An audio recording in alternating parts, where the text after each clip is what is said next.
มีชาติพระศาสนาองค์กษัตริย์สามสิ่งมิ่งขวัญแผ่นดินพระพุทธศาสนา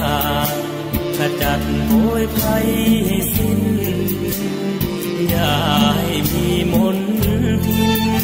แผ่นดินจะได้ร่มเย็นหลักธรรมคำสอนสะท้อนถึงสัจธรรมงดงามเลิศล้ำน้อมนำที่ทางให้เห็นแววเสียงระฆังฟังธรรมสวดมนต์เช้าเย็นเมืองไทยนี้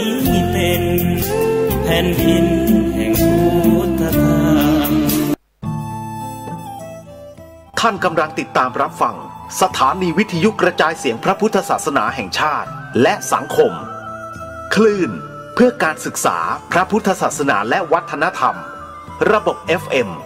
104.5 เมกะเฮิรตซ์รายการต่อไปเป็นรายการข่าวบ้านวัดราชการดำเนินรายการโดยเกษตรเพชรสำริด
เข้าคุ้ม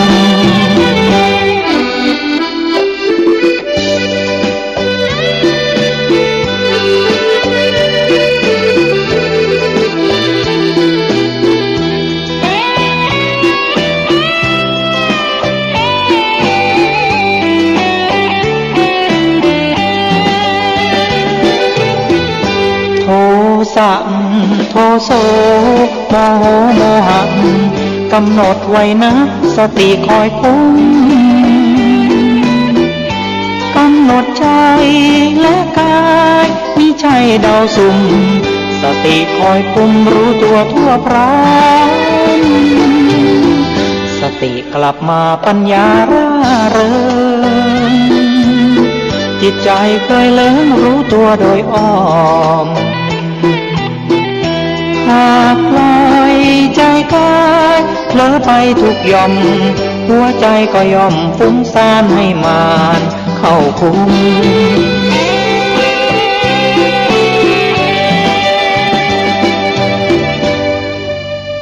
ข่าวสารเพื่อการประชาสัมพันธ์ด้วยหลวงพ่อพระครูอาทรวิสุทธิคุณเจ้าคณะอำเภอหางดงเจ้าวาดวัดหนองตองร่วมกับมูลนิธิลูกดาวดำจัดสร้างที่พักใจสถานที่อบรมจริยธรรมศีลธรรมปฏิบัติธรรมบนเนื้อที่3 ไร่สถานที่พักกายสร้างโรงพยาบาลทางเลือกแพทย์แผนไทยและแพทย์แผนปัจจุบันร่วมกับดร.ชุมพลกันทะซึ่งมีจิตศรัทธาบริจาคที่ดิน13 ไร่ท่านที่จะร่วมสร้างที่พักใจติดต่อสอบถามและร่วมทำบุญโดยตรงที่หลวงพ่อพระครูอาทรวิสุทธิคุณเจ้าวาดวัดหนองตองเจ้าคณะอำเภอหางดงร่วมบุญหรือสอบถามได้ที่0819503471ได้ทุกวันข่าวสารเพื่อการประชาสัมพันธ์ด้วยทางคณะสงฆ์คณะศิษยานุศิษย์คณะศรัทธาของวัดวังสิงห์คำตำบลป่าแดดอำเภอเมืองเชียงใหม่ได้เชิญชวนศรัทธาสาธุชนผู้ใจบุญทั้งหลายญาติธรรมผู้ฟังรายการมรดกธรรมกำเมืองทุกท่านร่วมพิธีสืบชะตาเสริมบารมีและเป็นเกียรติร่วมทำบุญแสดงมุทิตาสักการะถวายปัจจัยต้นเงินปัจจัยต้นทองปัจจัยต้นเพชรเนื่องในโอกาสทำบุญอายุวัฒนมงคลครบ55 ปี ของพระครูวิจิตรศิราพรประเสริฐวิสุทธาจาโรเจ้าอาวาสวัดวังสิงห์คำเจ้าคณะตำบลป่าแดดก็จะมีพิธีในวันอังคารที่21สิงหาคม2561เวลา 9 นาฬิกาเป็นต้นไปณวัดวังสิงห์คำตำบลป่าแดดอำเภอเมืองเชียงใหม่ก็เชิญชวนคณะสงฆ์คณะศิษย์คณะศรัทธาผู้มีความเคารพนับถือในตัวพระครูวิจิตรศิราพร21สิงหาคม2561ช่วงเช้า 9 นาฬิกาโดยพร้อมเพียงกันข่าวสารเพื่อการประชาสัมพันธ์ขอเชิญชวนผู้ใจบุญร่วมสร้างศาลาปฏิบัติธรรมของวัดใหม่ห้วยทรายหมู่ที่4ตำบลสุเทพอำเภอเมืองจังหวัดเชียงใหม่ปัจจุบันก็มีพระอธิการบุญเพ็งปิยธรรมโมเป็นเจ้าวาดวัดใหม่ห้วยทรายพร้อมด้วยศรัทธาทุกหลังคาเรือนญาติธรรมทางใกล้ทางไกลร่วมกันเป็นเจ้าภาพท่านที่จะสอบถามรายละเอียดร่วมทำบุญสร้างศาลาปฏิบัติธรรมสอบถามรายละเอียดได้ที่พระอธิการบุญเพ็งปิยธรรมโมเจ้าวาดวัดใหม่ห้วยทราย0871815231ร่วมบุญร่วมกุศลได้บุญสุขกายสุขใจโดยทั่วหน้ากันท่านผู้ฟังที่เคารพในช่วงเทศกาลเข้าพรรษามาหลายสัปดาห์แล้วนะครับก็ท่านจะได้รับฟังธรรมเป็นคำสอนดีๆจากท่านเจ้าคุณพระประชานาถมุนีเจ้าวาดวัดดอนจันทร์ตำบลทัศรามอำเภอเมืองเชียงใหม่กล่าวธรรมะสร้างปัญญากับสถาบันครอบครัวหน่วยงานของท่านดังนี้ขอเจริญพรผู้ฟังรายการสถานีวิทยุแห่งนี้คนดีของฉันคนดีของแม่คนดีของพ่อคนดีของสามีคนดีของภรรยาคนดีของนายจ้างคนดีของลูกจ้างคนดีของประเทศข้าราชการที่ดีต้องประกอบด้วยศีลห้าศีลห้าเป็นหลักเป็นกฎของคนดีคนดีคนนั้นต้องประกอบด้วยศีลห้าคนที่มีศีลห้าเป็นคนทุกคนยอมรับตั้งแต่พ่อแม่ลูกรักษาศีลที่สุดแม่ก็ยอมรับว่าลูกเป็นคนดีพ่อแม่รักษาศีลลูกก็ยอมรับว่าพ่อแม่เป็นคนดีเป็นแม่ที่ดีเป็นพ่อที่ดีนายจ้างรักษาศีลลูกจ้างก็ยอมรับว่านายจ้างเป็นคนดีลูกจ้างรักษาศีลทำความดีลูกนายจ้างก็ยอมรับว่านายลูกจ้างเป็นคนดีสามีภรรยารักษาศีลต่างคนต่างยอมรับว่าเป็นคนดีคนดีก็หมายถึงคนนั้นประกอบด้วยศีลศีลเป็นเหตุให้เกิดสติเป็นเหตุให้เกิดสมาธิ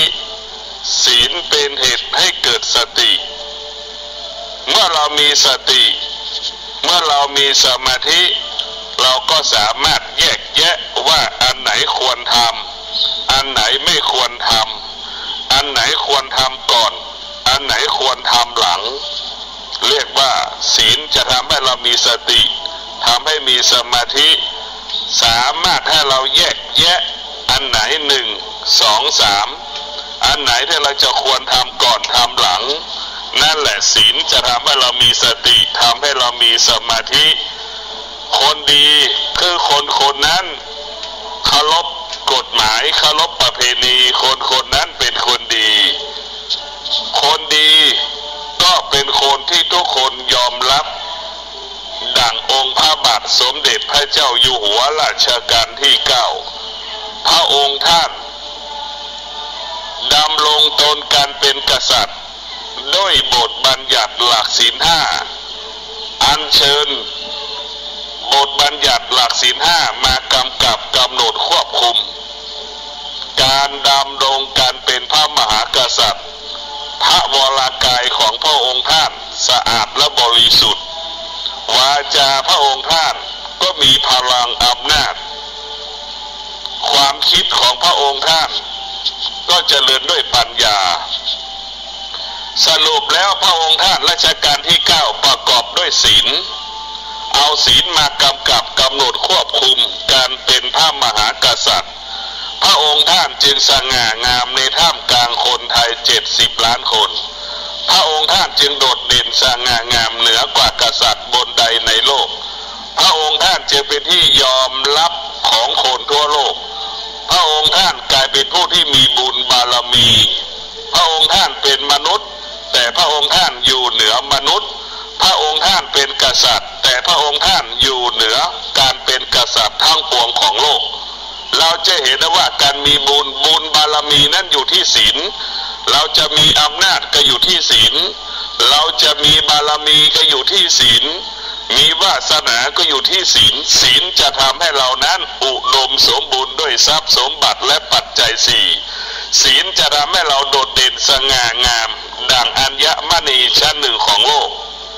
ศีลจะทำให้เรานั้นอยู่ณที่ใดกระทำการใดๆเกิดคำว่าเจริญรุ่งเรืองงอกงามก้าวหน้ายิ่งขึ้นไปบุคคลที่มีศีลเวลาคิดพูดกระทำการใดๆสาธารณชนสนับสนุนส่งเสริมความคิดคำพูดการกระทำนั้นๆดังพระบาทสมเด็จพระเจ้าอยู่หัวดังหลวงปู่หลวงพ่อหลวงตาบัววัดป่าบ้านตาดประกาศจะช่วยชาติคนทั้งชาติก็ช่วยกันบริจาคทองคำให้กับหลวงตาบัวเราจะเห็นว่าบุคคลที่มีศีลเวลาคิดและพูดมนุษย์ก็เมตตาเทวดาก็เมตตาผีทั้งหลายดวงวิญญาณทั้งหลายก็เมตตาผีทั้งหลายก็ส่งเสริมมนุษย์ก็ส่งเสริมเทวดาก็ส่งเสริมบุคคลใดที่มีศีลมีสมาธิมีปัญญาคิดพูดกระทำการใดๆมนุษย์เมตตาส่งเสริมเทวดาเมตตาส่งเสริมดวงจิตดวงวิญญาณที่เรียกว่าผีทั้งหลายก็เมตตาส่งเสริมบุคคลที่มีศีลมีสมาธิปัญญาคิดพูดกระทำการได้สำลิดผลสมปรารถนาในสิ่งที่ต้องการและปรารถนาดังครูบาเจ้าศรีวิชัยครูบาเจ้าศรีวิชัยผู้เจริญด้วยศีลสมาธิปัญญาของหนักกลายเป็นของเบาของยากกลายเป็นของง่ายดังถนนขึ้นดอยสุเทพหลวงปู่ครูบาเจ้าศรีวิชัยใช้เวลา8 เดือนนึกดูหลวงปู่ใช้เวลาแค่8 เดือนนึกดูกันแล้วกันเพราะฉะนั้นหลวงปู่เป็นผู้ที่มีศีลอันบริสุทธิ์ศีลนั้นมีพลังศีลนั้นมีอำนาจศีลนั้นทำให้มีบุญมีบารมีมีวาสนาให้มนุษย์หญิงชายเมตตาเกื้อกูลศีลนั้นของหอมครูบามีศีลครูบาเป็นของหอมทุกคนก็มาอยู่ใกล้ครูบาเปรียบเสมือนต้นเกสรดอกไม้สาธารณชนเปรียบเสมือนแมลงผึ้งมันก็มาดูมเกสรดอกไม้ตลอดทั้งวันทั้งคืนเกสรดอกไม้นั้นมีระยะเวลาแต่ความดีที่พระพุทธเจ้าบัญญัติไว้มีตลอดเวลาดังครูบาเจ้าศรีวิชัยอยู่ในสถิตอยู่ในดวงใจเราเป็นเวลาเป็น100 ปีก็เพราะครูบาเจ้าศรีวิชัยใช้ศีลนี่แหละเป็นสร้างบารมีบุคคลใดมีศีลบุคคลนั้นมีบุญมีบารมีบุคคลใดมีศีลบุคคลนั้นมีอำนาจบุคคลที่มีอำนาจหากไม่มีศีลไม่มีบารมีไม่มีใครเคารพไม่มีใครเชื่อฟังคนจะเคารพเชื่อฟังก็คือคนที่มีศีลเพราะฉะนั้นคนที่มีศีลทั้งเบื้องหน้าเบื้องหลังเป็นที่เคารพเกรงขามย่ำเกรงแก่สาธารณชนท่านทั้งหลายบุญบารมีเกิดขึ้นได้เกิดจากการรักษาศีลเราต้องสร้างบารมีเราต้องสร้างโดยการรักษาศีลนั่นแหละทำให้เราจิตสะอาดและบริสุทธิ์ศีลนั่นแหละจะทำให้เราเป็นคนที่ประเสริฐสูงสุดของชีวิตสาธุสวัสดีครับท่านผู้ฟังที่เคารพการแบ่งปันความคิดดีๆวันนี้ผมกาเศรษฐจันทร์มิตรวิทยากรก็จะได้นำเสนออันตรธานธรรมก็เป็นการนำเสนอกันต่อเนื่องครับถึงการสูญเสียหมดสิ้นไปจาก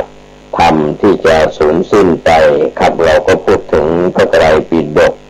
พระวินัยปิฎกพระสุตตันตปิฎกแล้วก็พระพิธรรมปิฎกในปิฎกทั้ง3ตะกร้าทั้ง3นั้นก็จะมีการเสื่อมสูญของอภิธรรมปิฎกก่อนนะครับถือว่าเป็นสิ่งที่ยากในอภิธรรม ปิฎก7คัมภีร์มหาประธานก็จะเสื่อมสิ้นไปก่อนดังนั้นถ้าเรามาพิจารณาถึงการสูญสิ้นของคัมภีร์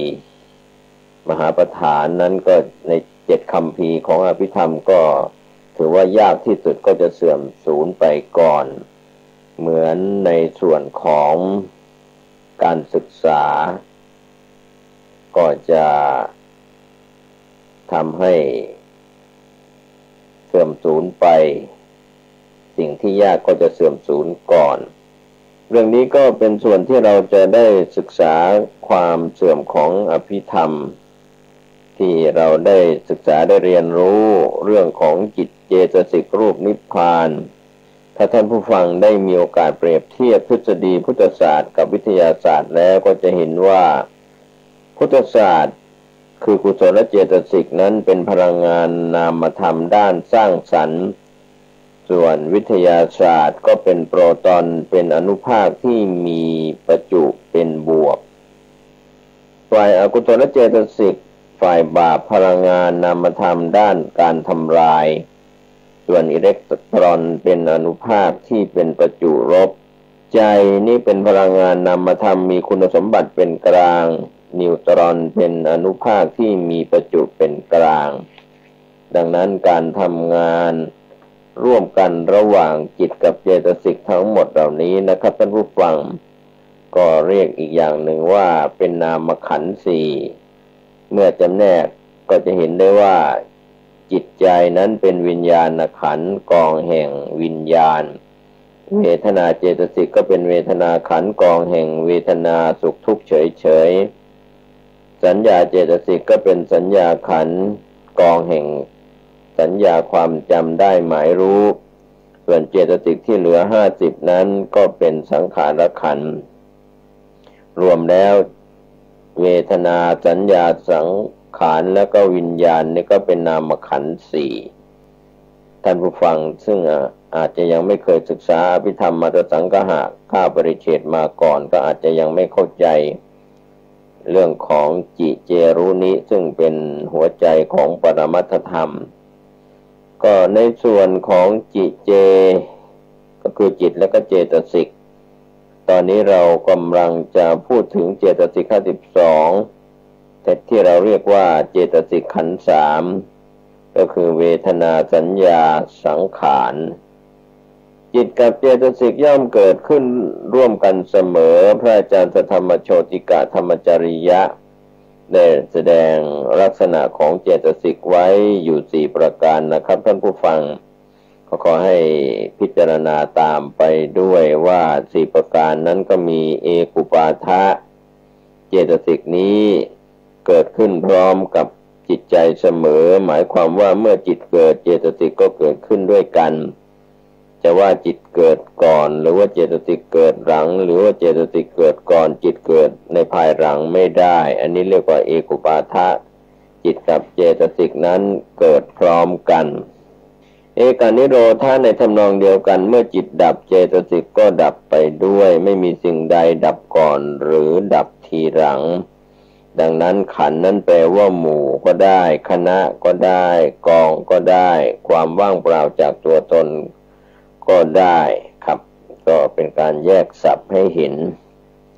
กับเรื่องของคำว่าขันธ์ส่วนข้อที่3เอการัมภณะอารมณ์ที่เจตสิกเข้าไปรับอยู่นั้นก็จะเป็นอารมณ์เดียวกันกับที่จิตเข้าไปรับนั่นเองเช่นจิตรับอารมณ์สีขาวเจตสิกก็รับสีขาวด้วยจิตรับอารมณ์สีดำเจตสิกก็รับสีดำด้วยอันนี้เรียกว่าเอการัมภณะรับอารมณ์อันเดียวกันเอกวัตถุกะนั้นการอาศัยเกิดของเจตสิกก็เป็นชนิดเดียวกับที่อาศัยเกิดของจิตจิตอาศัยตาเกิดคือจักขุวิญญาณเจตสิกก็อาศัยตาเกิด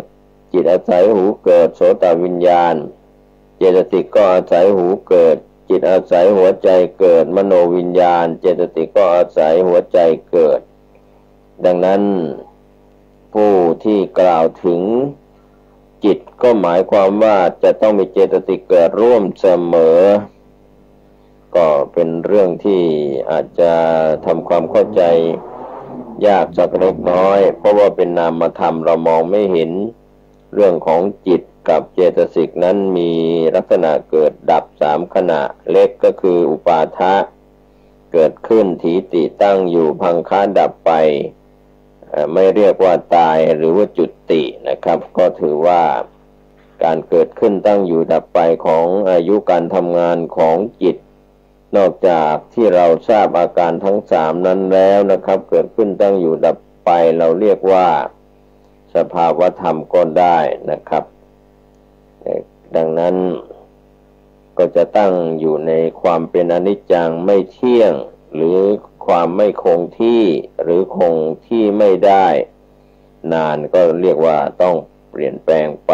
ส่วนทุกขังนั้นภาวะอยู่ไม่ได้นานเกิดขึ้นแล้วก็ทนอยู่ไม่ได้ต้องดับไปอนัตตาภาวะที่ไม่เป็นไปตามอำนาจของใครเกิดดับตามธรรมชาติหรือเกิดดับตามเหตุปัจจัยดังนั้นทุกธรรมชาติไม่ว่าจะเป็นรูปหรือนามย่อมมีการเกิดขึ้น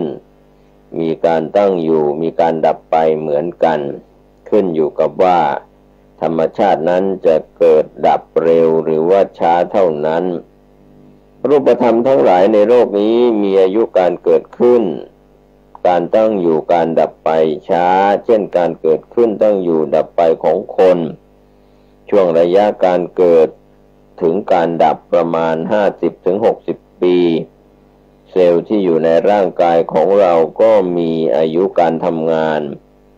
เซลล์เก่าดับไปเซลล์ใหม่ก็มาแทนที่ตลอดนี่ก็ถือว่าเป็นการเกิดดับของรูปและก็ร่างกายนามธรรมที่เป็นจิตใจก็เช่นเดียวกันมีการเกิดดับอยู่เสมอความรู้สึกที่มีการเปลี่ยนแปลงนะครับท่านผู้ฟังก็ถือว่ามีอยู่ตลอดเวลามีการเกิดขึ้นตั้งอยู่ดับไปทุกวินาที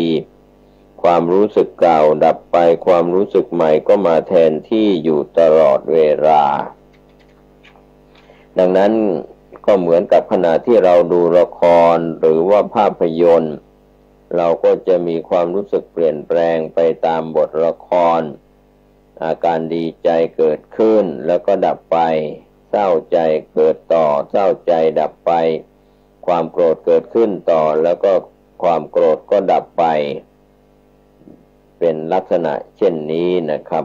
ในขณะเดียวกันภาพที่ปรากฏบนจอภาพยนตร์นั้นนะครับท่านผู้ฟังภาพที่ปรากฏเนื่องจากการลำดับติดต่อของฟิล์มที่เขาถ่ายมาเป็นชิ้นเล็กชิ้นน้อยนำมาประติดประต่อเชื่อมกันไว้เป็นอย่างดีแล้วก็ฉายออกมาให้เป็นอันหนึ่งอันเดียวกันเพียงชั่ว1 นาทีภาพที่เป็นชิ้นๆก็ผ่านไปหลายร้อยหลายพันภาพแต่คนดูภาพยนตร์หารู้ไม่จิตใจของเราก็เช่นเดียวกันนะครับท่านผู้ฟังเป็นนามธรรมไม่สามารถจะจับสัมผัสทางกายได้ละเอียดยิ่งกว่ารูปธรรมมากนักโบราณอาจารย์ท่านกล่าวว่าจิตของเราเกิดดับเร็วมากชั่วระยะเวลาที่รัดนิ้วมือครั้งหนึ่งจิตเกิดดับแสนโกรธขณะเล็กครับก็เป็นการเกิดดับที่เร็วมากยากที่จะเปรียบเทียบได้องค์สมเด็จพระสัมมาสัมพุทธเจ้าตรัสไว้ในพระสูตรอังคุตรนิกายเอกนิบาตว่านาหังภิกขเวอัญญังเอกธัมมังปิสมานุปัสสามิยังเอวังละหุปริวัตตังยถายิทังจิตตังยาวันจิทังภิกขเวอุปมาปินะสุการายาวะละหุปริวัตตังจิตตังก็แปลเป็นภาษาไทยว่าภิกษุทั้งหลายเราไม่พิจารณาเห็นธรรมอื่นแม้สักอย่างหนึ่งที่เปลี่ยนแปลงเร็วเหมือนกับจิตภิกษุทั้งหลายจิตเปลี่ยนแปลงเร็วเท่าไหร่แม้จะเทียบก็ยากที่จะเปรียบเทียบได้ กระแสแห่งการเกิดดับของจิตใจนะครับจิตดวงเก่าดับไปจิตดวงใหม่ก็มาแทนที่อยู่ตลอดเวลาจะเรียกได้ว่าการดับโดยไม่มีระหว่างขั้นเป็นปัจจัยให้เกิดขึ้นใหม่ทันทีหรือการตายเป็นปัจจัยให้เกิดก็ว่าได้ดังปรากฏให้เห็นการเกิดขึ้นดับไปไม่มีระหว่างขั้นก็เป็นปัจจัยให้เกิดใหม่ทันทีจิตมีการดับนะครับท่านผู้ฟังในส่วนที่เป็นปัจจัยให้เกิดขึ้นอยู่ตลอดเวลาก็กล่าวโดยละเอียดก็เป็นอนันตรปัจจัยข้างหน้าที่เราจะศึกษากันการเกิด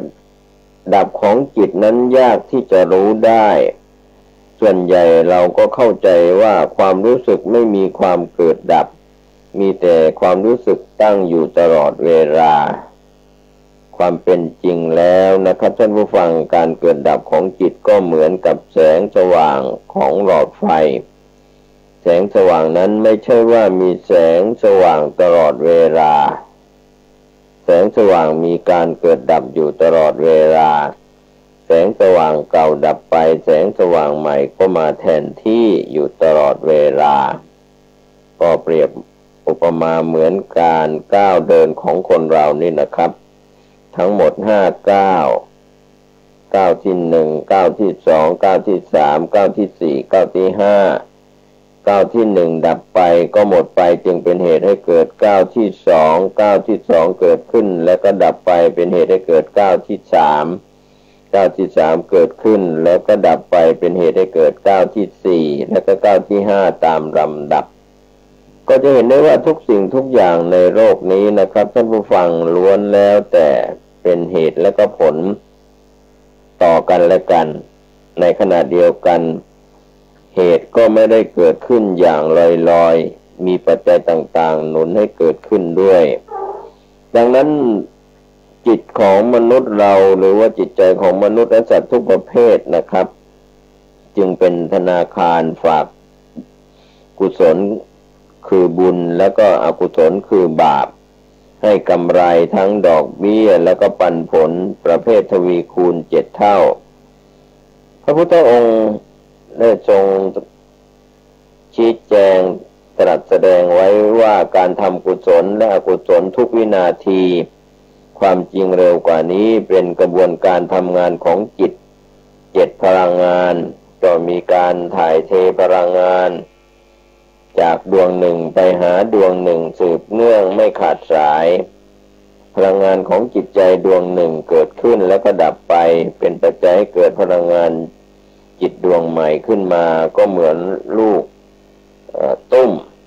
ที่เราได้เคยเห็นกันนั่นแหละครับท่านผู้ฟังพลังงานของกรรมของจิตดวงที่หนึ่งก็มีกระแสสะสมเป็นการสะสมไว้เพื่อจะรอให้ผลในชาตินี้เรียกว่าชาติที่หนึ่ง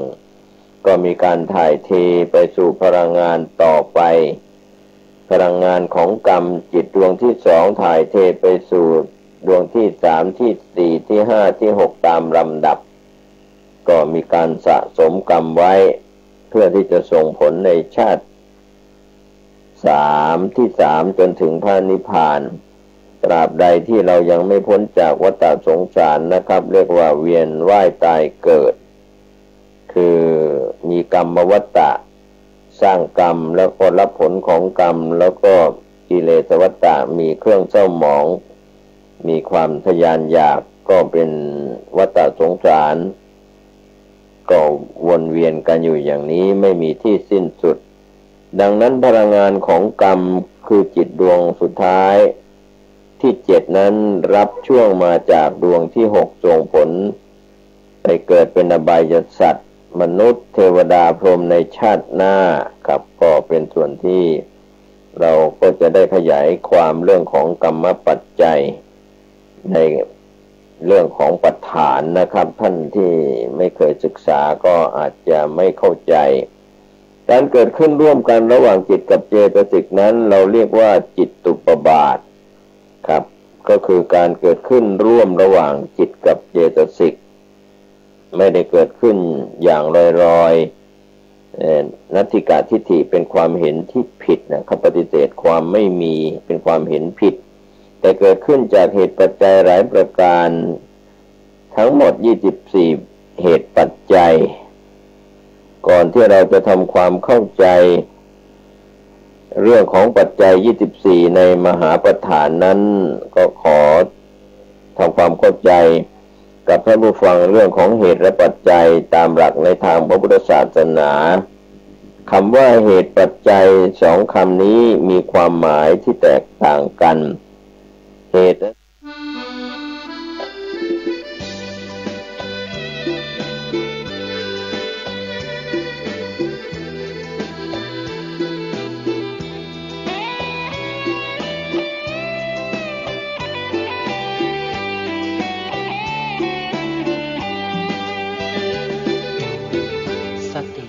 มาปัญญาไม่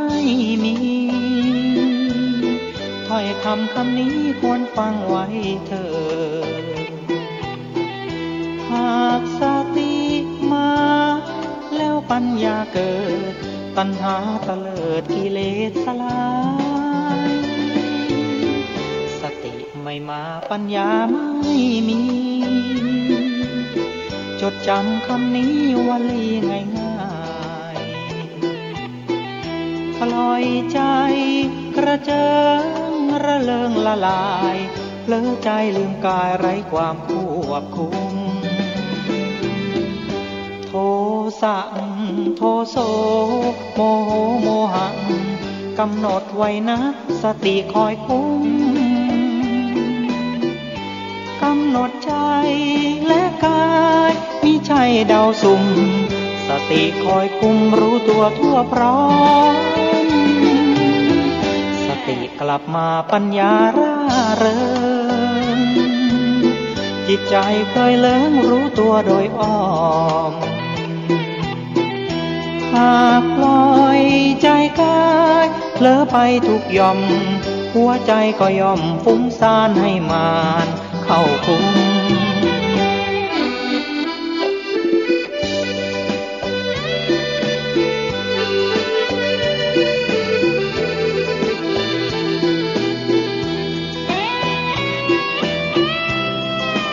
สวัสดีครับท่าน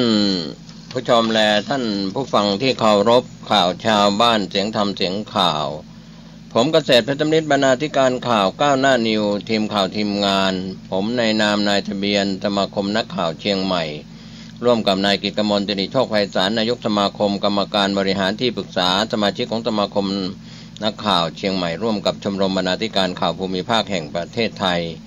พร้อมกับเครือข่ายแม่ข่ายบัณฑิตสถานีวิทยุพระพุทธศาสนาเพื่อการศึกษาและวัฒนธรรม FM 104.50 เมกะเฮิรตซ์ตั้งอยู่ที่วัดฝายหินตำบลตุเทพอำเภอเมืองเชียงใหม่ก็มีอาจารย์ประครูสมุวิศวัตรวรกิจโจเป็นผู้อำนวยการสถานีลิงก์สัญญาณในการจัดสดไปยังสถานีวิทยุชุมชนคนนาน้อยอำเภอนาน้อยจังหวัดน่านก็มีอาจารย์ประครูสุจินต์นันทธรรมผู้อำนวยการสถานีพร้อมคณะกรรมการบริหารนะครับ FM 91.50 เมกะเฮิรตซ์กับทักทายชาวนาน้อยและพื้นที่ใกล้เคียงที่รับฟังคลื่น FM 91.50 เมกะเฮิรตซ์วันนี้นะครับก็หยุดออนแอร์ไปในช่วงที่รอรับใบอนุญาตต่อใบอนุญาตจากกสทช.แล้วนะครับ 91.50 เมกะเฮิรตซ์ก็ออนแอร์กันตั้งแต่ช่วงเดือนกรกฎาคมที่ผ่านมาก็วันนี้เราก็รายงานข่าวสารชาวบ้านก็เริ่มกันในพื้นที่ของจังหวัดต่างๆที่พี่น้องสื่อมวลชนรายงานกันเข้ามาก็ข่าวแรกสมเด็จพระเทพรัตนราชสุดาสยามบรมราชกุมารีเสด็จทรงงานที่ลำปางทีมข่าวจากลำปางได้รายงานสมเด็จพระเทพรัตนราชสุดาสยามบรมราชกุมารีจะเสด็จพระราชดำเนินส่วนพระองค์ทอดพระเนตรการดำเนินงานโครงการเดินตามรอยเท้าพ่อเกษตรอินทรีย์ค่ายสุรศักดิ์มนตรีณบริเวณโครงการฟื้นฟูและก็ปรับปรุงแหล่งน้ำอำเภอเมืองลำปางจังหวัดลำปางวันที่21สิงหาคม2561โดยจะเสด็จถึงบริเวณค่ายสุรศักดิ์มนตรีเวลาประมาณ 9 นาฬิกาก็ขอประชาสัมพันธ์ให้ประชาชนชาวจังหวัดลำปางได้รับทราบ และมีส่วนร่วมในการรับเสด็จในครั้งนี้โดยพร้อมเพรียงกันสำนักงานเกษตรกรในพื้นที่จังหวัดพะเยาลงนามข้อตกลงโครงการสร้างทักษะและส่งเสริมอาชีพด้านการเกษตรนายวุฒิชัยสาวโกมุตรองผู้ว่าราชการจังหวัดพะเยาเป็นประธานและสักขีพยานในพิธีลงนามข้อตกลงส่งเสริมอาชีพด้านการเกษตรภายใต้โครงการไทยนิยมยั่งยืนระหว่างนายประเสริฐสุดเตนันเกษตรจังหวัดพะเยาในฐานะผู้แทนกรมส่งเสริมการเกษตรพร้อมด้วยประธานคณะกรรมการพัฒนาด้านการเกษตรระดับชุมชนทั้ง9อำเภอ85ชุมชนที่ห้องประชุมศูนย์สารสนเทศ200ปีสำนักงานเกษตรจังหวัดพะเยานะครับก็เป็นบรรยากาศวันนี้ที่พะเยาส่วนผู้ว่าราชการจังหวัดเชียงรายลงพื้นที่ติดตามสถานการณ์อุทกภัยที่อำเภอเวียงป่าเป้าจังหวัดเชียงรายพร้อมมอบเงินช่วยเหลือครอบครัวผู้ประสบภัยที่เสียชีวิตก็เป็นบรรยากาศวันนี้20สิงหาคมที่หอประชุมที่ว่าการอำเภอเวียงป่าเป้าจังหวัดเชียงรายนายประจนปัสสกุลผู้ว่าราชการจังหวัดเชียงรายเป็นประธานมอบเงินสงเคราะห์ผู้ประสบภัย50,000 บาทให้กับนางสุคำพัทรเสถียรภรรยาพร้อมครอบครัวของนายจมูจะเงาะที่เสียชีวิตจากเหตุการณ์น้ำป่าไหลหลากพัดพาร่างจมหายไปกับน้ำที่ไหลเชี่ยวกรากที่บ้านแม่ปูนล่างตำบลเวียงอำเภอเวียงป่าเป้าจังหวัดเชียงรายเมื่อ18สิงหาคมที่ผ่านมาโดยทางผู้ว่าราชการจังหวัดเชียงรายนายประจนปัสสกุลก็ได้อนุมัติจ่ายเงินสงเคราะห์ผู้ประสบภัยตามระเบียบกระทรวงการคลังว่าด้วยเงินทดลองราชการช่วยเหลือผู้ประสบภัยพิบัติกรณีฉุกเฉินพุทธศักราช2556และที่แก้ไขเพิ่มเติมฉบับที่2พุทธศักราช2559เป็นค่าจัดการศพผู้เสียชีวิตรายละไม่เกิน 25,000 บาทและในกรณีผู้ประสบภัยที่เสียชีวิตในส่วนที่เป็นหัวหน้าครอบครัวหรือเป็นผู้หารายได้เลี้ยงดูครอบครัวก็ให้พิจารณาช่วยเหลือเงินสงเคราะห์ครอบครัวอีกไม่เกิน 25,000 บาทรวมเป็นเงิน 50,000 บาทก็จากอิทธิพลพายุเบบินคาส่งผลให้อำเภอเวียงป่าเป้าเชียงรายมีพื้นที่ประสบภัยรวม7ตำบล72หมู่บ้านพื้นที่เกษตรเสียหายสิ่งสาธารณประโยชน์ได้รับความเสียหายจำนวนมากเจ้าหน้าที่ส่วนท้องถิ่นในพื้นที่ประสบภัยร่วมกับสำนักงานเกษตรอำเภอเวียงป่าเป้าเชียงรายอยู่ระหว่างการสำรวจความเสียหายเพิ่มเติมส่วนเกษตรจังหวัดลำปางเตือนชาวนาระวังการระบาดของโรคไหม้ข้าวหากพบให้รีบกำจัดหรือถอนต้นข้าวที่เป็นโรคทิ้งนายธวัชชัยสิทธิวีรกุลเกษตรจังหวัดลำปางกล่าวกับทีมข่าวของลำปางว่าฤดูฝนที่ลำปางนั้นมีสภาพแห้งในตอนกลางวันและชื้นในตอนกลางคืนสภาพอากาศที่เหมาะสมต่อการเกิดระบาดของโรคไหม้ข้าวเกิดจากเชื้อราชนิดหนึ่งโดยต้นข้าวที่มีระยะเป็นต้นกล้าที่ใบข้าวจะมีจุดสีน้ำตาลคล้ายลูกตามีสีเทาอยู่กลางขนาดจุดจะแตกต่างกันความกว้างตั้งแต่2มิลลิเมตรจนถึง20มิลลิเมตรส่งผลให้ต้นข้าวนั้นแห้งและก็ตายคล้ายไฟไหม้ก็เตือนพี่น้องเกษตรกรในพื้นที่สอบถามรายละเอียดเรื่องของเพลี้ยกระโดดสีน้ำตาลข้อสงสัยสอบถามได้ที่สำนักงานเกษตรจังหวัดลำปาง0543566677ได้ทุกวันในวันเวลาราชการนะครับส่วนที่ทำการปกครองจังหวัดแม่ฮ่องสอนจัดโครงการพัฒนาทักษะภาษาเมียนมาปลัดอำเภอเจ้าพนักงานปกครองเจ้าหน้าที่ปกครองพนักงานราชการสมาชิกกองอาสารักษาดินแดนทั้ง7อำเภอของจังหวัดแม่ฮ่องสอน50คนเข้ารับการอบรมหลักสูตรภาษาเมียนมาตามโครงการพัฒนาทักษะภาษาประเทศเพื่อนบ้านและองค์ความรู้เพื่อการปฏิบัติงานระหว่างวันที่20ถึง21สิงหาคมก็เริ่มกันวันนี้พรุ่งนี้เป็นวันสุดท้ายที่โรงแรมสวนหมอกคำรีสอร์ทอำเภอเมืองแม่ฮ่องสอนจังหวัดแม่ฮ่องสอนนะครับก็เป็นประเทศเพื่อนบ้านจะต้องเข้าใจภาษาในประเทศเพื่อนบ้านก็คือสาธารณรัฐแห่งสหภาพเมียนมา ระดับน้ำที่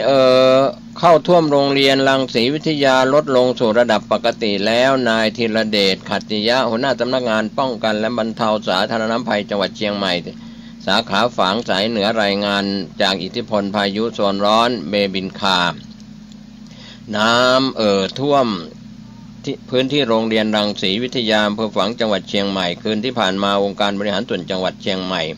และชลประทานจังหวัดเชียงใหม่ได้นำเครื่องสูบน้ำขนาด8นิ้ว2เครื่องสูบระบายน้ำออกจากสนามหญ้าหน้าโรงเรียนและน้ำที่ท่วมขังของโรงเรียนรังสีวิทยาลดลงตั้งแต่เมื่อคืนที่ผ่านมา1 นาฬิกาจนถึงเช้าวันนี้20 สิงหาคมทางโรงเรียนก็ร่วมกับหน่วยงานที่เกี่ยวข้องกำลังเร่งทำความสะอาดเพื่อให้สามารถเปิดทำการเรียนการสอนได้ตามปกติต่อไปนะครับก็ระดับน้ำที่ท่วมขังในเขตเทศบาลเวียงฝางอำเภอฝางเชียงใหม่นั้นกลับเข้าสู่ภาวะปกติแล้วระดับน้ำฝางที่จุดวัดสถานี TG08 บ้านสันทราย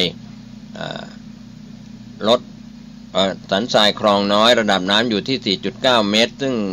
จุดวิกฤตนั้นอยู่ที่5 เมตรสามารถระบายน้ำได้โดยสะดวกก็ขอบคุณถนอมศรีแก้วเลิศจากสวท.ฝางเชียงใหม่นะครับรายงานข่าวกันเข้ามาวันนี้ส่วนสถานการณ์น้ำท่วมที่น่านเริ่มคลี่คลายน้ำลดระดับลงมากในเช้าวันนี้20 สิงหาคมแล้ว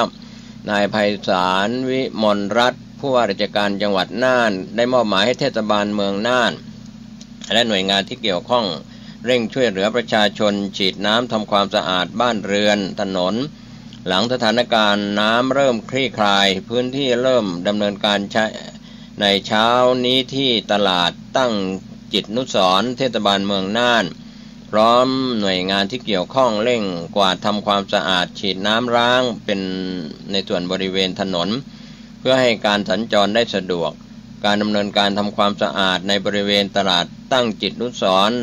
ในลำดับถัดไปก็เร่งสามารถเปิดตลาดจำหน่ายสินค้าให้กับประชาชนส่วนทางฝั่งของอำเภอภูเพียงรถยนต์สามารถผ่านถนนบริเวณบ้านท่าล้อและแสงดาวทางไปวัดพระธาตุแช่แห้งได้แล้วหลังจากระดับน้ำน่านที่ N1 สำนักงานป่าไม้จังหวัดน่านลดลงเหลือ 6.10 เมตรช่วงเช้า 9 นาฬิกาที่ผ่านมาวันนี้ลดลงอย่างต่อเนื่องคงมีน้ำท่วมขังในพื้นที่บ้านดอนสีเสริมอยู่บางส่วนทางโรงพยาบาลทางเทศบาลเมืองน่านโครงการชลประทานน่านและปพ.0 เขต 15 เชียงรายได้เร่งดำเนินการสูบน้ำออกเพื่อระบายน้ำครับคาดว่าสถานการณ์น้ำจะลดระดับลงอีกมากในบ่ายวันนี้นะครับก็ขอบคุณทีมงานคุณกัมปนาทพอจิตจากสำนักงานประชาสัมพันธ์จังหวัดน่านกลับไปยังอำเภอฝางอีกครั้งหนึ่งนะครับเชียงใหม่จัดโครงการอำเภอยิ้มเคลื่อนที่นายชัชวาลปัญญาในอำเภอฝางจังหวัดเชียงใหม่กล่าวกับทีมข่าวสายเหนือของเชียงใหม่ว่าอำเภอฝางจังหวัดเชียงใหม่เตรียมจัดโครงการอำเภอยิ้มเคลื่อนที่ณวัดสันต้นเปาหมู่ 7 ตำบลแม่ข่าอำเภอฝางเชียงใหม่ในวันที่22 สิงหาคม 2561ระหว่างเวลา 8:30 น.ถึง 12:00 น.ก็มีหน่วยงานราชการรัฐวิสาหกิจองค์กรปกครองส่วนท้องถิ่นและภาคเอกชนออกหน่วยเคลื่อนที่ให้บริการกับประชาชนเช่นการรับเรื่องร้องเรียนร้องทุกข์การให้คำปรึกษาด้านกฎหมายการให้บริการด้านประกันสังคมการให้คำปรึกษาด้านการเกษตรแจกเมล็ดพันธุ์พืชการให้บริการตรวจซ่อมเครื่องใช้ไฟฟ้าการให้บริการตรวจสุขภาพและการให้บริการตัดผมฟรีเหล่านี้นะครับเพื่อบรรเทาทุกข์บำรุงสุขกับประชาชนตามนโยบายของรัฐมนตรีว่าการกระทรวงมหาดไทยก็เชิญชวนประชาชนหมู่ 7 ตำบลแม่ข่าอำเภอฝางเชียงใหม่เข้ารับบริการต่างๆได้ตามวันเวลาดังกล่าวก็คือ22 สิงหาคม 8:30 น.ถึง 12:00 น.นะครับในพื้นที่นะครับของหมู่ 7 ตำบลแม่ข่าอำเภอฝางเชียงใหม่กลับไปยังจังหวัดน่านอีกคราวหนึ่งเรื่องของระดับน้ำที่ลดลงเริ่มกลับเข้าสู่ภาวะปกตินะครับก็เป็นส่วนที่ทีมข่าวจากจังหวัดน่านโดยคุณทิติรัตน์วัฒนาพันธ์จากสวทน่านได้รายงานข่าวกันเข้ามาเช้านี้เพิ่มเติมว่า หลังจากประสบอุทกภัยน้ำป่าไหลหลากน้ำล้นตลิ่งเข้าท่วมใน9อำเภอของจังหวัดน่านจากพายุเบบินคาตั้งแต่วันที่17ถึง19สิงหาคมที่ผ่านมานั้นก็มีอำเภอสันติสุขปัวแม่จริมท่าวังผาเมืองน่านภูเพียงเชียงกลางทุ่งช้างและก็เวียงสาโดยสำนักงานป้องกันและบรรเทาสาธารณภัยจังหวัดน่านสรุปรายงานสถานการณ์ความเสียหายเบื้องต้น37ตำบล172หมู่บ้าน 6,122 ครัวเรือนพื้นที่การเกษตรกว่า 1,000 ไร่สิ่งสาธารณประโยชน์ถนนสะพานเหมืองฝายโดยเฉพาะเขตพื้นที่เศรษฐกิจเขตเทศบาลเมืองน่านระดับน้ำเริ่มกลับเข้าสู่ภาวะปกติคงมีชุมชนบางพื้นที่ที่มีน้ำท่วมขังบางจุดที่เป็นแอ่งและพื้นที่ซ้ำซากทางหน่วยงานราชการก็ทำงานร่วมกับภาคเอกชนประชาชนเตรียมล้างโคลนดินเก็บขยะทำความสะอาดในพื้นที่บางส่วนแล้วส่วนท้ายน้ำก็มีอำเภอเวียงสายังมีน้ำไหลเข้าท่วมล่าสุดหน่วยงานราชการโดยนายไกรสอนอนุวัฒน์นายอำเภอเวียงสานายกองค์การบริหารส่วนตำบลเทศบาลเวียงสานายกองค์การบริหารส่วนตำบลเทศบาลกลางเวียงทหารตำรวจตชด.แพทย์พยาบาลสาธารณสุขจังหวัดและสาธารณสุขอำเภอประชาชนจิตอาสามูลนิธิร่วมกตัญญูโดยการนำของนายเอกพันธ์บรรลือฤทธิ์เร่งเข้าช่วยเหลือนำข้าวสารอาหารจำนวน400ชุดข้าวกล่องน้ำดื่มแจกจ่ายตามบ้านประชาชนที่บ้านดอนชัยซึ่งมีน้ำท่วมสูงประชาชนอยู่ในบ้านไม่สามารถช่วยเหลือตนเองได้จนกว่าจะคลี่คลายนะครับก็ขอบคุณทีมข่าวจากสวท.น่านได้รายงานข่าวนี้กันเข้ามาอาสาสมัครพัฒนาสังคมและความมั่นคงของมนุษย์จังหวัดลำพูนร่วมกับจิตอาสานำสิ่งของบริโภคอุปโภคเยี่ยมผู้อยู่ในภาวะยากลำบากนะครับที่ลานหน้าสารกลางจังหวัดลำพูนวันนี้สำนักงานพัฒนาสังคมและความมั่นคงของมนุษย์จังหวัดลำพูนก็จัดโครงการพลังอพม.เพื่อพัฒนาสังคมเฉลิมพระเกียรติ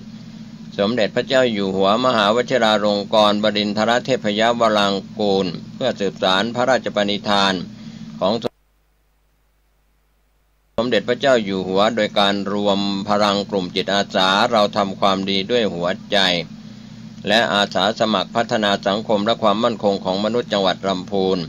ก็จัดสวัสดิการเชิงรุกให้กับผู้ที่อยู่ในสภาวะยากลำบากโดยนางแจ่มจันทร์เกียรติคุณพัฒนาสังคมและความมั่นคงของมนุษย์จังหวัดลำพูนและนาง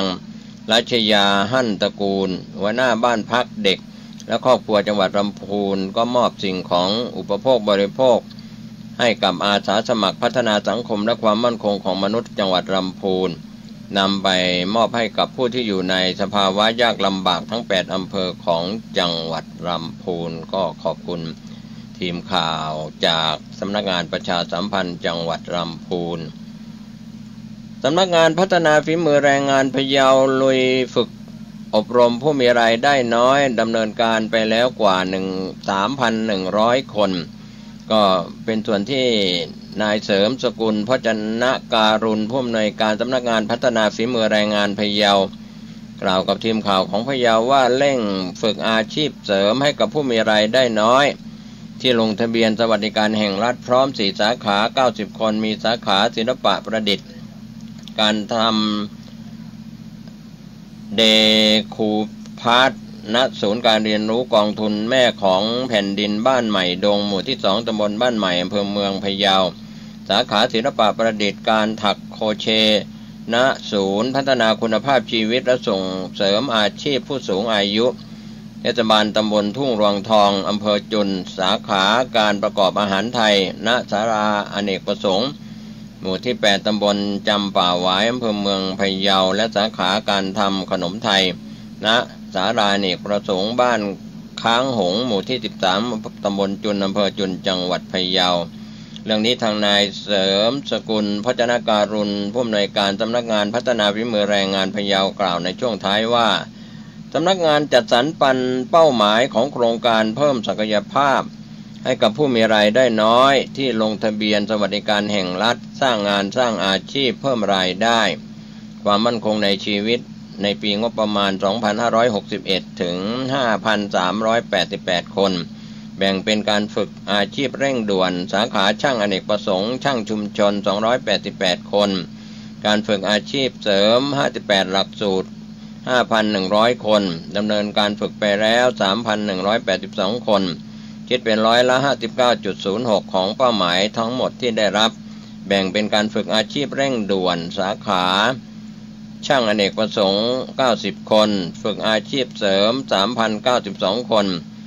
สำนักงานได้วางแผนการฝึกจัดกลุ่มนัดหมายผู้มีรายได้น้อยที่ลงทะเบียนสวัสดิการแห่งรัฐ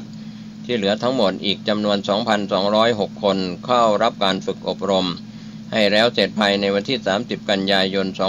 2561 ที่จะถึงนี้นะครับดังนั้นในส่วนของรายชื่อผู้มีบัตรสวัสดิการแห่งรัฐ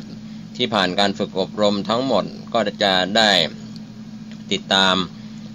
ทั้ง9อำเภอของจังหวัดพะเยาก็มีนายอำเภอและแต่ละอำเภอได้มอบหมายให้กำนันผู้ใหญ่บ้านและก็ทีม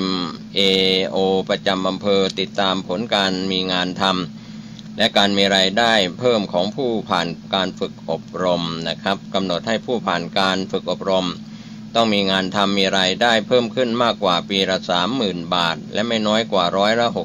65%ของผู้ผ่านการฝึกอบรมทั้งหมดการฝึกอบรมของสำนักงานจึงมุ่งเน้นการนำความรู้ทักษะที่ได้รับไปประกอบอาชีพให้ทันต่อเวลาตามความถนัดความประสงค์ของแต่ละบุคคลเป็นหลักนะครับก็ขอบคุณทีมข่าวจากคุณประมวลอุปกิจจากสวท.พะเยานะครับรายงานข่าวนี้กันเข้ามาคณะรัฐมนตรีเห็นชอบมาตรการลดภาระหนี้เพิ่มสภาพคล่องให้กับเกษตรกรรายย่อยนะครับมาตรการลดภาระหนี้เพื่อเพิ่มสภาพคล่องให้กับเกษตรกรรายย่อยก็มี2ส่วนโดยคณะรัฐมนตรีมีมติเห็นชอบมาตรการลดภาระหนี้เพิ่มสภาพคล่องให้กับเกษตรกรรายย่อย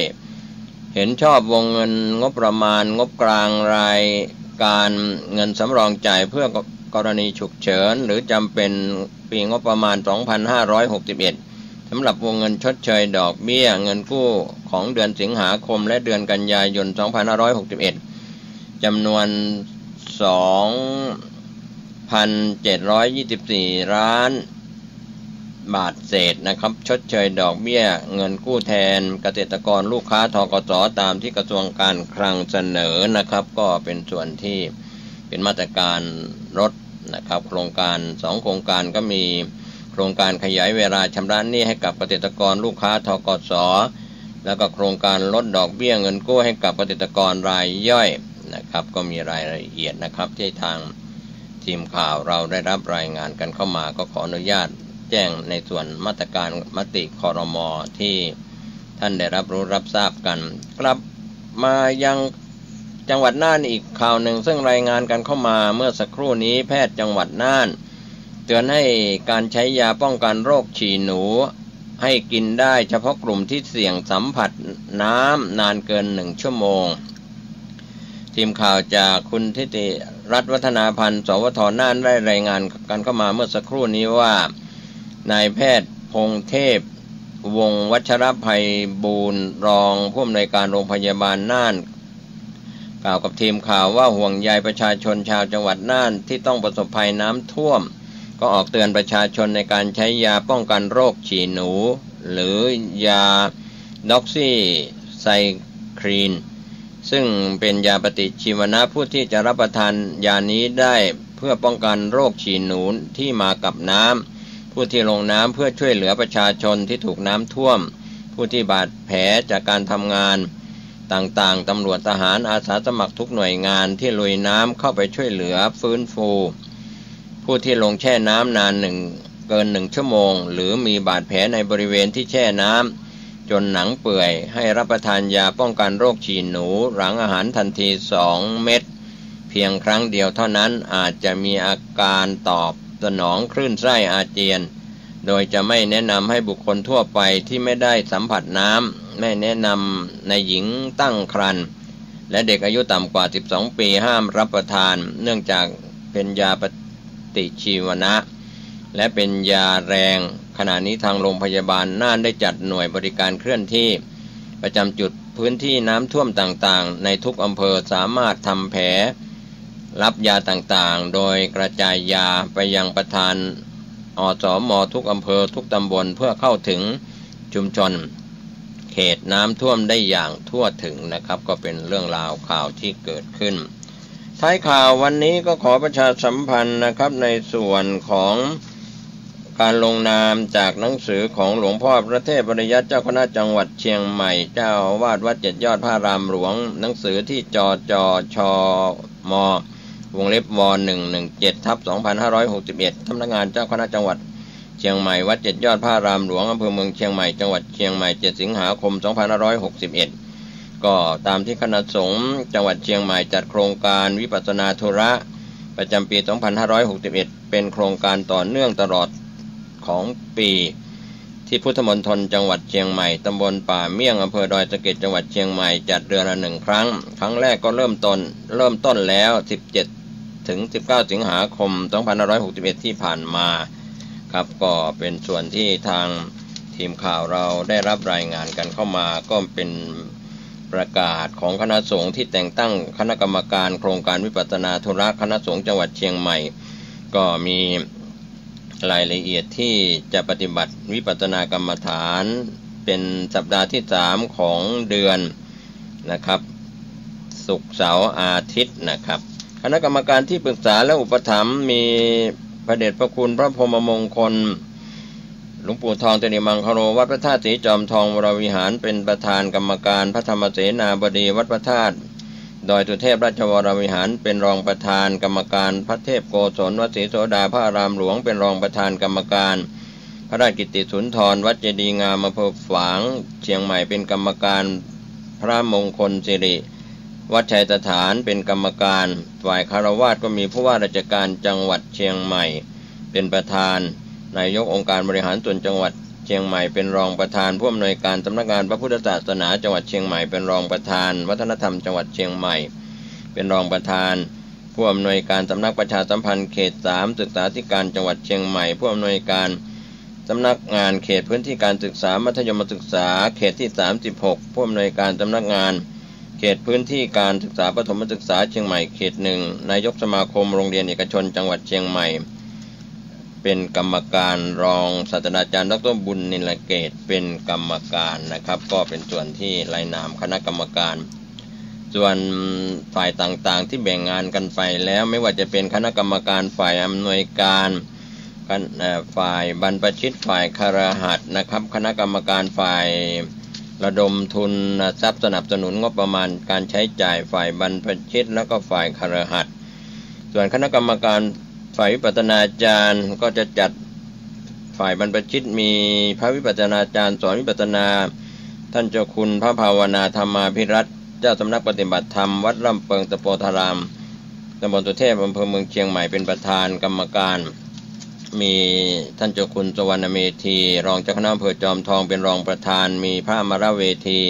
ผู้ช่วยเจ้าวาดวัดพระธาตุสีจอมทองวรวิหารเป็นรองประธานมีพระวัชรินทร์ปิยธรรมโมวัดร่ำเปิงตะโพธารามเป็นกรรมการและพระวิปัสสนาจารย์สำนักปฏิบัติธรรมประจำจังหวัดเชียงใหม่ทุกแห่งทุกรูปนะครับเป็นกรรมการพระครูประวิตรวรานุยุทธนะครับผู้อำนวยการสำนักงานวิทยาเขตมจร.วข.เชียงใหม่กรรมการพระครูเทระตุตพจน์ผู้ช่วยอธิการบดีมจร.วิทยาเขตเชียงใหม่เป็นกรรมการและเลขานุการนอกจากนั้นก็มีฝ่ายคฤหัสถ์มีนายแพทย์จำลองดิษยาวณิชคณะแพทยศาสตร์มช.เป็นประธานนายแพทย์ประเสริฐลีอังกุลเสถียรคณะแพทยศาสตร์มช.เป็นรองประธานมีอุบาสิกาวชิรยานีแป้นน้อยสำนักวิปัสสนาสัญญโตดร.พิสิทธิ์โคสุโพมจร.วิทยาเขตเชียงใหม่ดร.สมทบพาจรฤทธิ์โรงพยาบาลมหาราชนครเชียงใหม่ผู้ช่วยศาสตราจารย์ดร.เทพวินจันแรงมจร.วิทยาเขตเชียงใหม่ผู้ช่วยศาสตราจารย์ดร.สมบูรณ์ตาสนธิมจร.วิทยาเขตเชียงใหม่รองศาสตราจารย์ดร.วิโรจน์อินทนนท์มจร.วิทยาเขตเชียงใหม่เป็นกรรมการนะครับนอกจากนั้นก็มีฝ่าย การทำบันทึกกิจกรรมก็มีพระครูสมุวิศวัตรวรกิจโยผู้อำนวยการสถานีวิทยุ FM 104.50 เมกะเฮิรตซ์เป็นประธานมีพระครูครับก็เป็นส่วนที่เราได้รายงานกันนะครับมีพระครูปรัตตุรเดชสิริสุวรรณโนผู้อำนวยการสถานีวิทยุ FM 96.0 เมกะเฮิรตซ์เป็นกรรมการพระปลัดประเสริฐโชติธรรมโมผู้อำนวยการสถานีวิทยุ 99.75 89.25 102.0 เมกะเฮิรตซ์เป็นกรรมการนะครับนอกจากนั้นก็มีคณะกรรมการฝ่ายต่างๆก็มากมายทีเดียวก็ขอประชาสัมพันธ์ว่าเราดำเนินรายการและเริ่มรายการกันแล้วลงนามประกาศ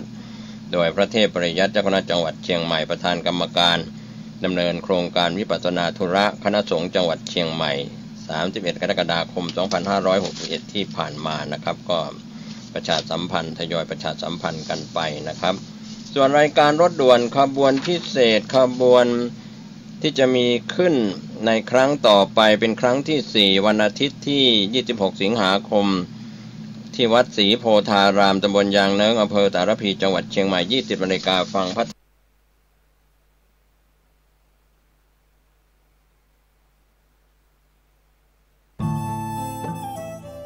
ท่านกำลังติดตามรับฟังสถานีวิทยุกระจายเสียงพระพุทธศาสนาแห่งชาติและสังคม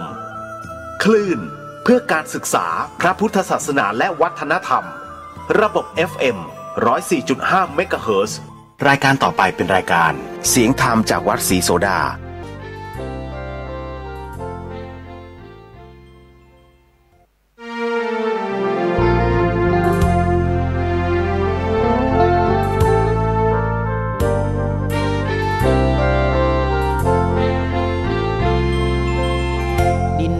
ถิ่นดงธุรกันดารมีนามเรียกขานของศิษย์พระตถาคตผู้ออกเผยแผ่ธรรมะแก่ผู้รชนมิให้มองมนปลดทุกข์ด้วยทางธรรมธรรมจาริกธรรมจาริกธรรมจาริกถึงอยู่กลางป่าหรือว่ายอดดอยท่านไม่เคยถอยเฝ้าคอยชี้นำให้ใช้ธรรมะขององค์พระพุทธธรรมให้ใจสุขล้ำน้อมนำทำกรรมดีธรรมจาริกธรรมจาริกธรรมจาริกเร่งพัฒนาการอยู่การกินให้มีชีวิตสุขสันต์เปรมปรีพบแสงสว่างส่องทางสร้างความดีให้มีความสุขความทุกข์หายไปธรรมจาริกธรรมจาริกธรรมจาริก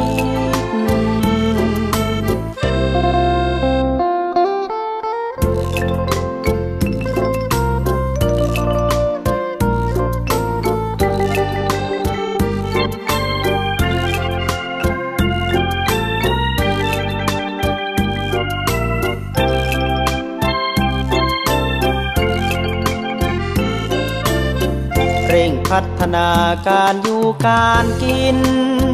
ให้มีชีวิตสุขสันต์เปรมปรีพบแสงสว่างส่องทางสร้างความดีให้มีความสุขความทุกข์หายไปธรรมจาริกธรรมจาริกธรรมจาริกธรรมจาริกธรรมจาริกธรรมจาริกธรรมจาริก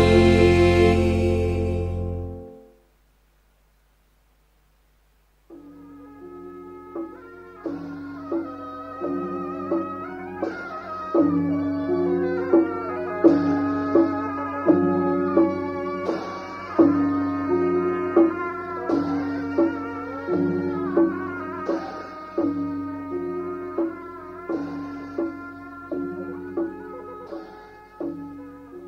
ขอประกาศอนุโมทนามีคนโทรศัพท์รายงานมาว่าวัดต่างๆในอำเภอต่างๆจังหวัดต่างๆมีคนเข้าวัดเข้าวาเพิ่มจำนวนขึ้นนักขึ้นโดยเฉพาะอย่างยิ่งที่หันกับตาคือวัดโสพนารามวัดที่ตุลุงอยู่นี่มีพ่อออกแม่ออกลูกเต้าหลานเหลนวงศาคณาญาติมาทำบุญนักขึ้นจะหันว่าเมื่อตักบาตรเมื่อเจ้ามันมีเกิน500 กว่าคูณขึ้นไปแล้วพิษหูพิษตาแล้วเมื่อวันก็มีคนมาฟังธรรมแถมจำนวนนักคนเท่านอนวัดก็เพิ่มจำนวนขึ้นลูกเต้าหลานเหลนนักเรียนนักศึกษาพากันไปเวียนเทียนสถานที่สำคัญต่างๆโดยเฉพาะที่บนพระธาตุดอยสุเทพมาเฮือดมาคาดตั้งแต่เจ้าไปถึงเมื่อคืนคนขึ้นเวียนเทียนบนพระธาตุดอยสุเทพตุลุงในฐานะที่เป็นเพื่อนร่วมศาสนาเดียวกับพ่อแม่พี่น้องลูกเต้าหลานเหลนทั้งหลายจำพวกบริษัท4คือภิกษุภิกษุณีอุบาสกอุบาสิกาได้ยินข่าวจากโทรศัพท์ได้หันกับตาแล้วชื่นใจม่วนใจสบายใจที่พี่น้องทั้งหลายเข้าใจในพระพุทธศาสนานักขึ้นเพราะเหตุว่าอยู่นานถึง 2,549 ปีและจะอยู่ต่อไปถึง 5,000 พระวสาบ่มีอันใดที่จะยืนอยู่นานเป็นสรณะเป็นที่เปิ้งของเอาทั้งหลายเต้าพระศาสนาอายุไขของหมู่เฮาทั้งหลายสืบมาเช่นปู่ย่าตายายทุกอย่างมันเจริญขึ้นดีขึ้นเศรษฐกิจก็ดีขึ้นทำให้บ้านเมืองได้ม่วนใจสบายใจปกครองกันง่ายเพราะเหตุว่าคนมีธรรมะธรรมโมที่ปกครองยากเพราะเหตุคนบ่ได้มีธรรมะ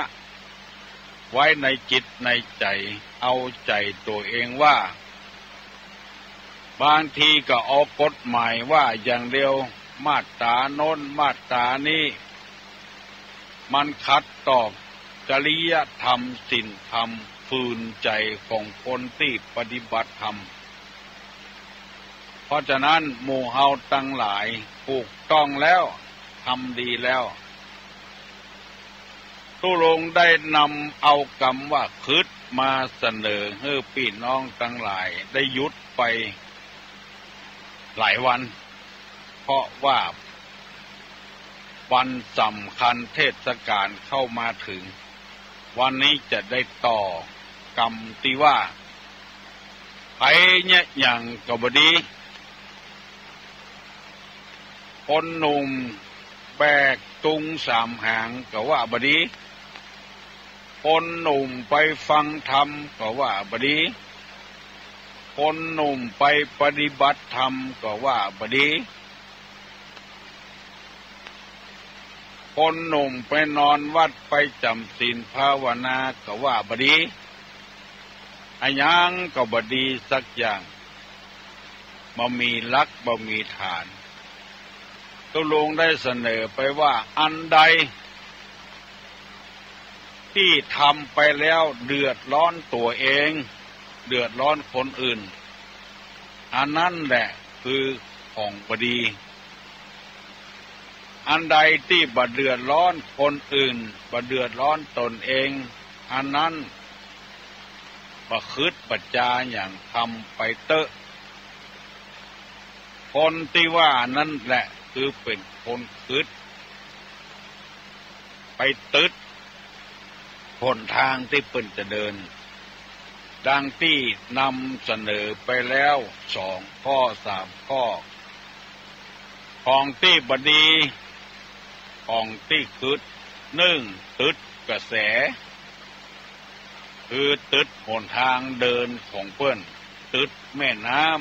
ำตึดคุณงามความดีของเปิ้นที่เปิ้นจะได้ดิบได้ดีแล้วบ่ฮือเปิ้นได้อันนี้เรียกว่าตึดกระแสตึดคุณงามความดีของคนอื่นยศถาบรรษัก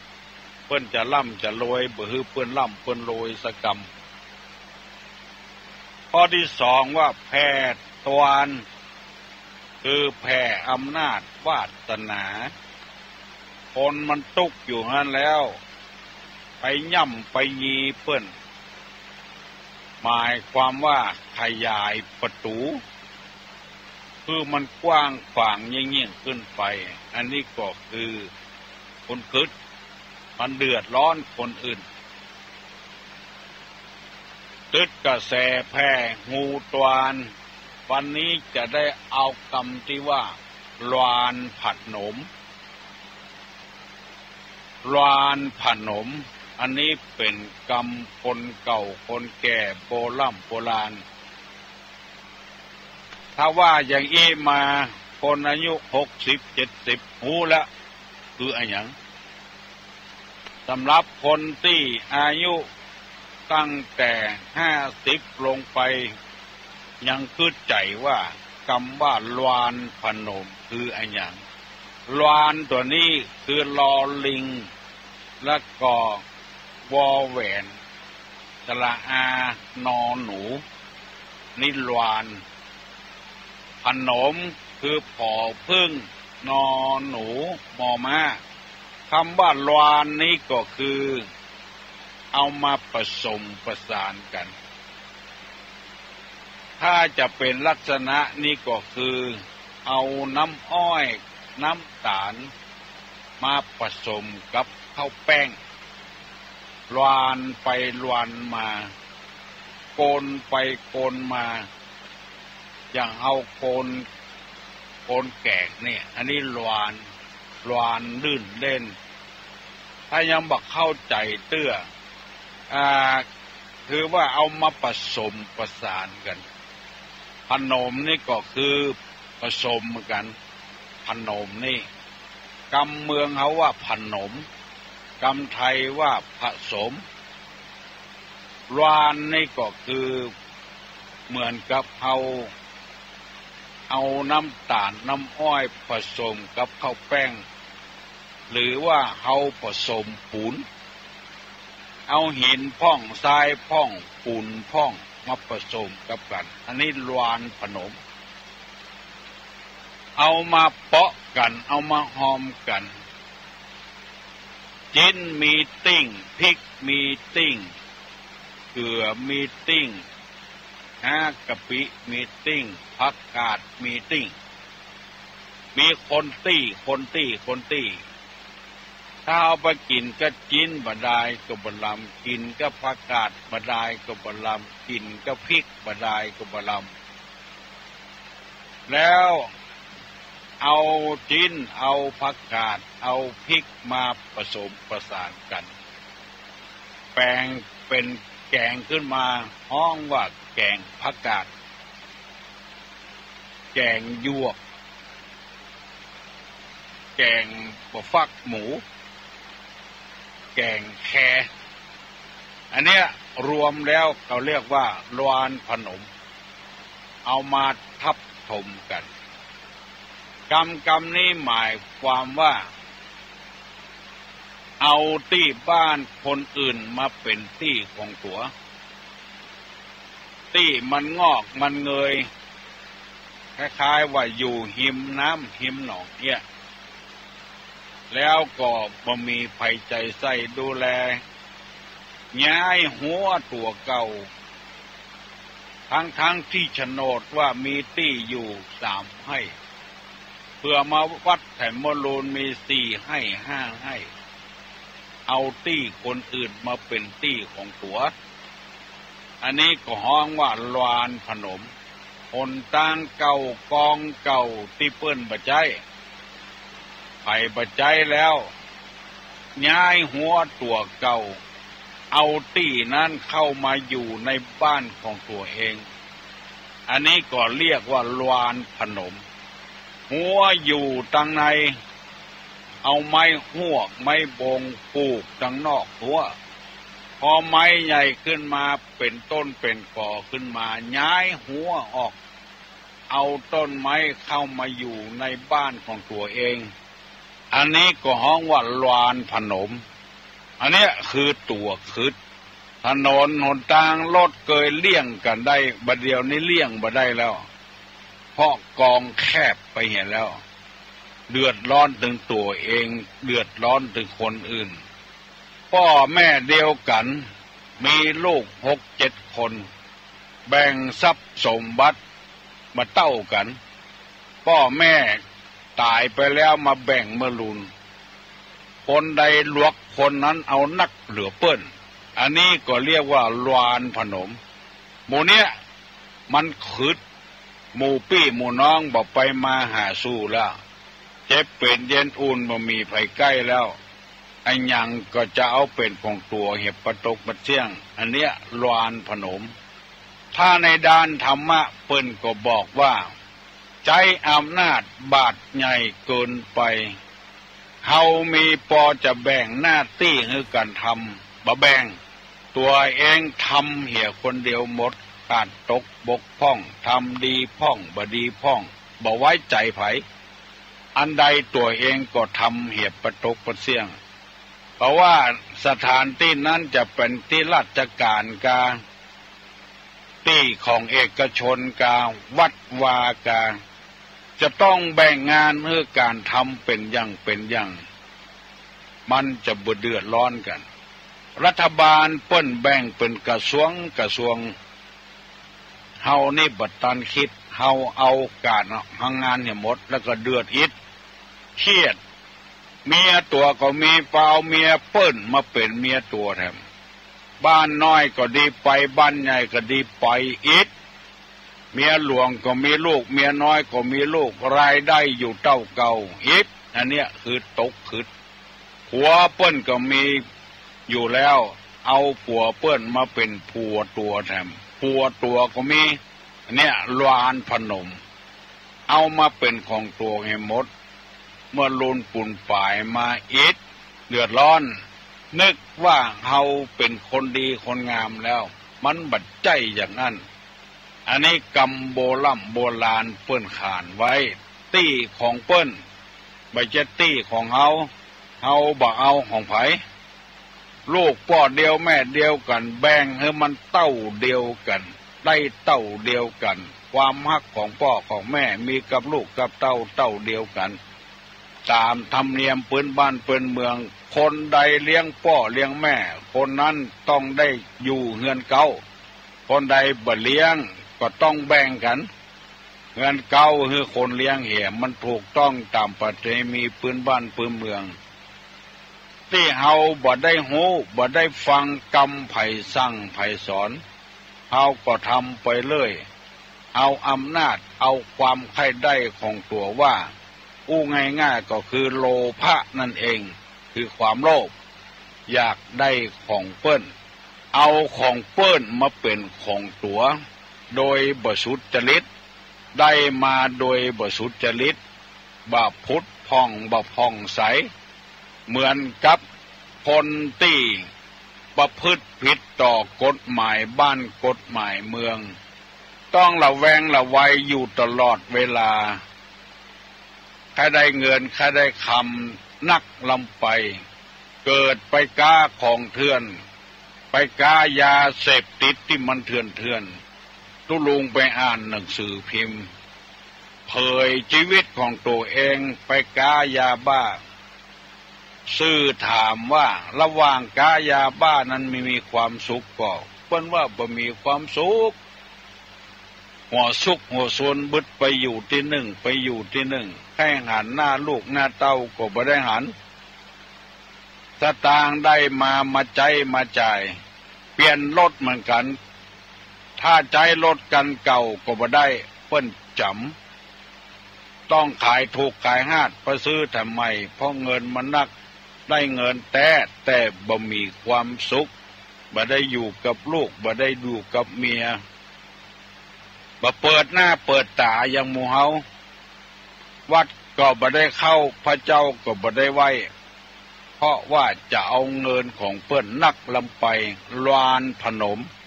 อย่างที่เฮาว่านี่ปะหน้าเจ้าหน้าที่ตำรวจทหารใจสั่นละบ่ม่วนละอย่างเฮาธรรมดานี่เฮาบ่ลานพนม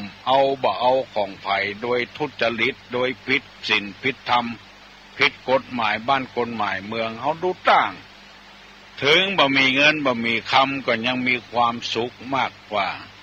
คนที่ไปเอาทรัพย์สมบัติของเปิ้นโดยอัตโนมัตินั่นแหละมันมีความทุกข์ใจ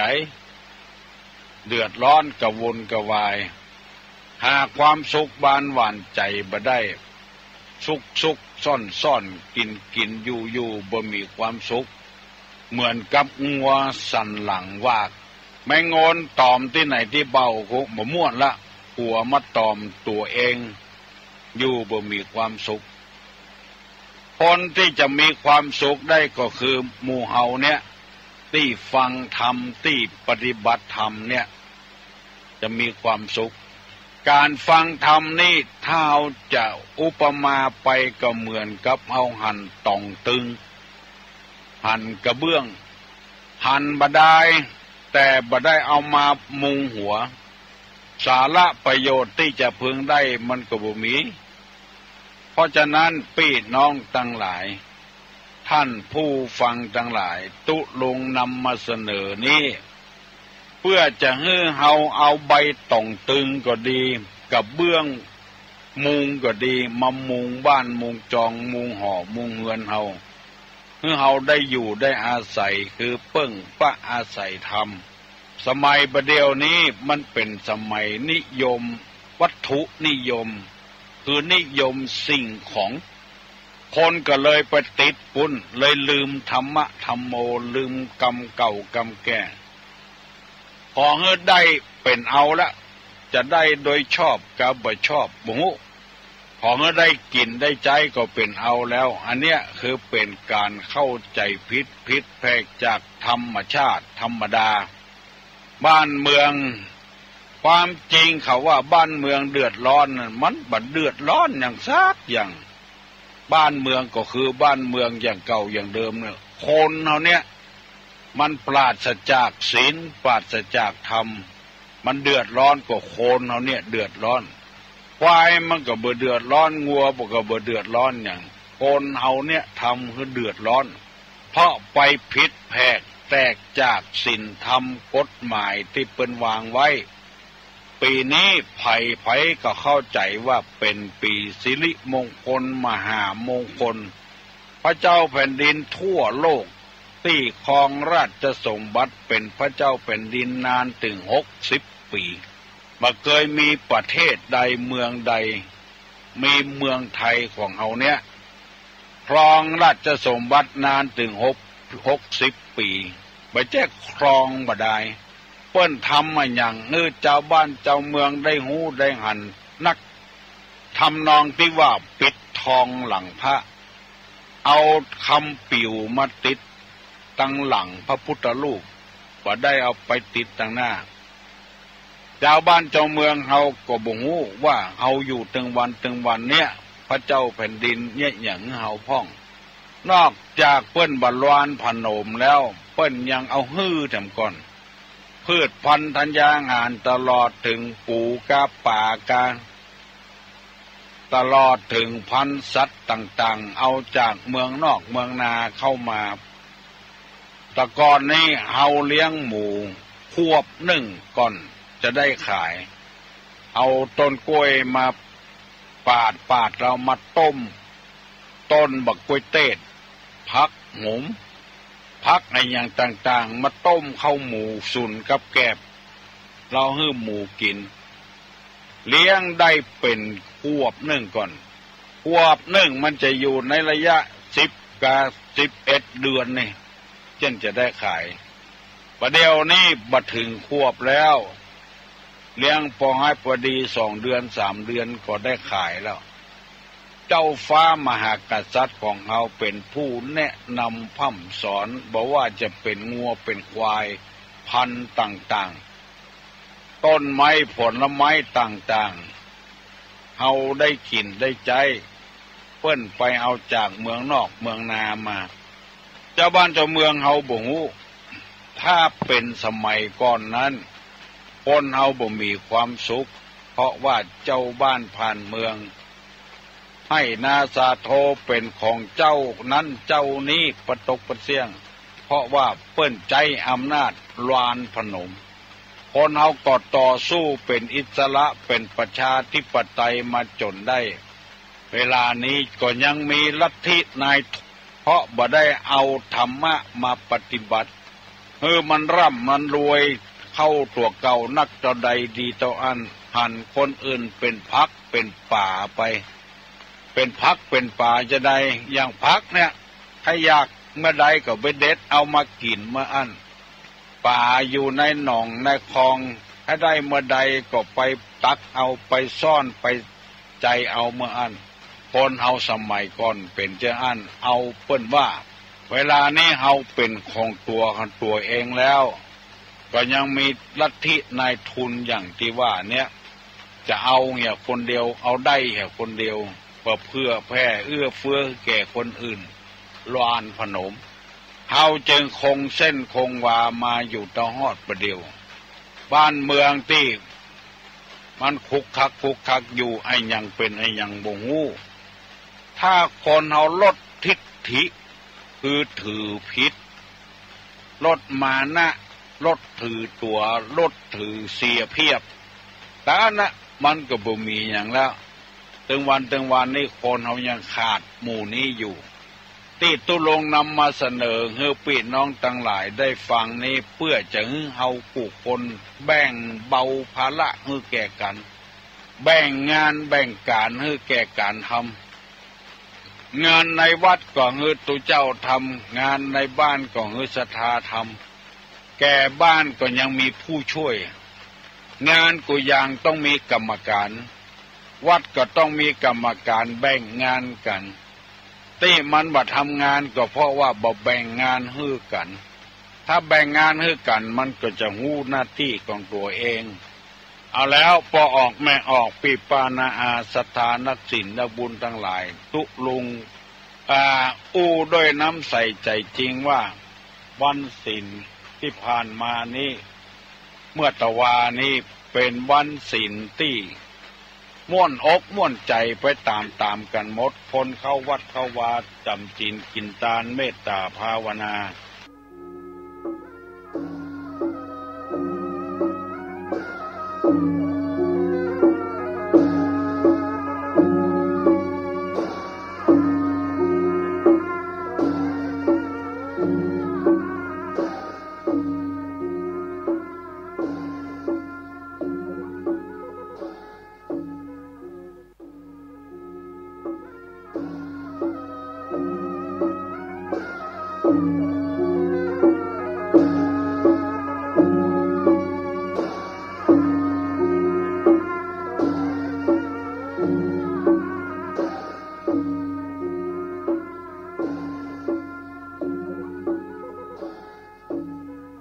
ธรรมะเป็นอาหารทางใจเนออย่าไปเข้าใจอย่างอื่นอย่างที่คนพาลกล่าวว่าฟังกรรมทำกินพริกดำกับข้าวฟังกรรมขี้เหล้ากินจินลาบถึงวันอันจินลาบกับเหล้านั้นเป็นอาหารทางกายจินลาบเป็นอาหารทางกายบำรุงกระเพาะลำไส้เหล้านั้นเป็นยาบำรุงตับแข็งแรงขึ้นบำรุงปอดคือปอดบวมปอดพองบำรุงป่งถุงลมป่งบำรุงกระเพาะคือมันบางออกใบไปจนกระเพาะหัวอันนั้นเป็นของคนพาลที่ว่าไว้ฟังกรรมทำได้กินพริกดำกับข้าวความจริงนั้นธรรมะบ่ได้สอนให้กินพริกดำฟังให้ที สอนให้เอาไว้ในใจตุลุงดีใจม่วนใจมีคนมาสืบชะตาตุลุงมารับสารภาพกับตุลุงบ่ต่ำกว่า20ครอบครัวที่มารับสารภาพที่เหลือกว่านั้นยังบ่ได้ยินคำเตื้อสารภาพว่าตะกอนนั้นครอบครัวยุ่งเหยิงไปคนตี้คนต่างผัวก็ไปติ้งเมียก็ไปติ้งลูกก็ไปแถมติ้งพ่อผัวก็ไปแถมติ้งแม่เมียก็ไปแถมติ้งพ่อเมียก็ไปแถมตี้แม่เมียก็ไปแถมตี้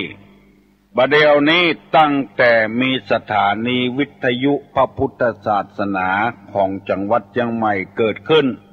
โดยการนำของพระเดชพระคุณหลวงพ่อพระเทพวรสิทธาจารย์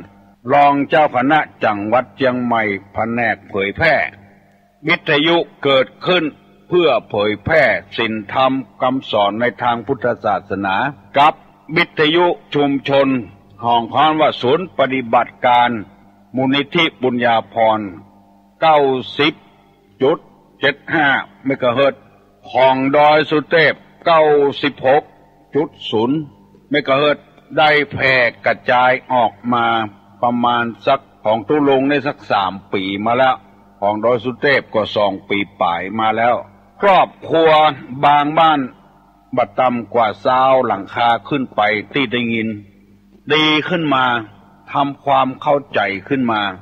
เพราะมาสารภาพให้ตุลุงฟังคนบางคนมีทิฏฐิมานะถือเนื้อถือตัวลดทิฏฐิมานะลงความกระด้างกระเดื่องลงนึกว่าตัวจะเป็นเจ้าของโลกคนเดียวบ้านนี้คนเดียวเฮือนนี้คนเดียวเลยลดหย่อนผ่อนยานมาปฏิบัติธรรมด้วยกันบางคนกินเหล้ากินยาย่างตั้งแต่วันเข้าพรรษาอาสาฬหะมาจนกระทั่งปัจจุบันนี้บางบ้านบางจองพิษหัวกันเทียงหัวกันก็ดีขึ้นมายอมรับสารภาพเมียข่มขี้ผัวผัวข่มขี้เมียก็ดีขึ้นมายอมรับสารภาพว่าเป็นความจริงตามธรรมะที่สั่งสอนไว้แต่ก่อนเฮาบ่ใครหูเรื่องเท่าใดเพิ่นว่าการตานธรรมนะเป็นการตานยิ่งกว่าการตานทั้งมวลสัพพะรัสสังธรรมรัสสังชินาติรสแห่งพระธรรมนั้นชนะรสอันใดอันร้ายอันดีทั้งมวลสัพพะทานังธรรมะทานังชินาติตานเข้าของเงินคำตัดหัวเป็นตานยังบ่เต้าตานทำคนก็ปากันซื้อทำใหม่มาตานเดือนนี้นี่ก็ดีเดือนไหนก็ดีตานทำกันเข้าใจว่าซื้อทำมาตานนั้นเป็นมงคลและเป็นชนะตานทำประเดี๋ยวนี้ท่านมหาก็ดีท่านอาจารย์ก็ดีทุเจ้าวัดต่างๆก็ดีตลอดถึงท่านเจ้าคุณวัดดอยสุเทพเปิ้นเผยความจริงให้ฟังว่าบัดใจว่าปูจาเอาธรรมใหม่มาตานบัดใจอย่างอันคือการฟังธรรมแล้วเมื่อฟังเข้าใจแล้วไปบอกคือคนอื่นแถมพากันฟังเนอสถานในวิทยุพุทธศาสนา96กับที่อยู่ใกล้ๆจุดปฏิบัติการ90นี่เพิ่นเทศนาธรรมตึงวันค่ำสถานีวิทยุบัญญังบ่มีการประกาศโฆษณาขายของอย่างหมู่เนี้ยคือการตานธรรมได้บุญได้กุศลคนที่ฟังบางคนมาเล่าให้ตุลุงฟังว่าซื้อวิทยุแจกพ่อแจกแม่พ่อก็ได้เครื่องแม่ก็ได้เครื่องคือเปิ้นฟังคนที่คนต่างบางคนบอกว่ามีเครื่องกระจายเสียงสำหรับบ้านจองตำวัดตำวาเสียงตามสายถ่ายทอดออกอากาศให้เจ้าบ้านเจ้าเมืองฟัง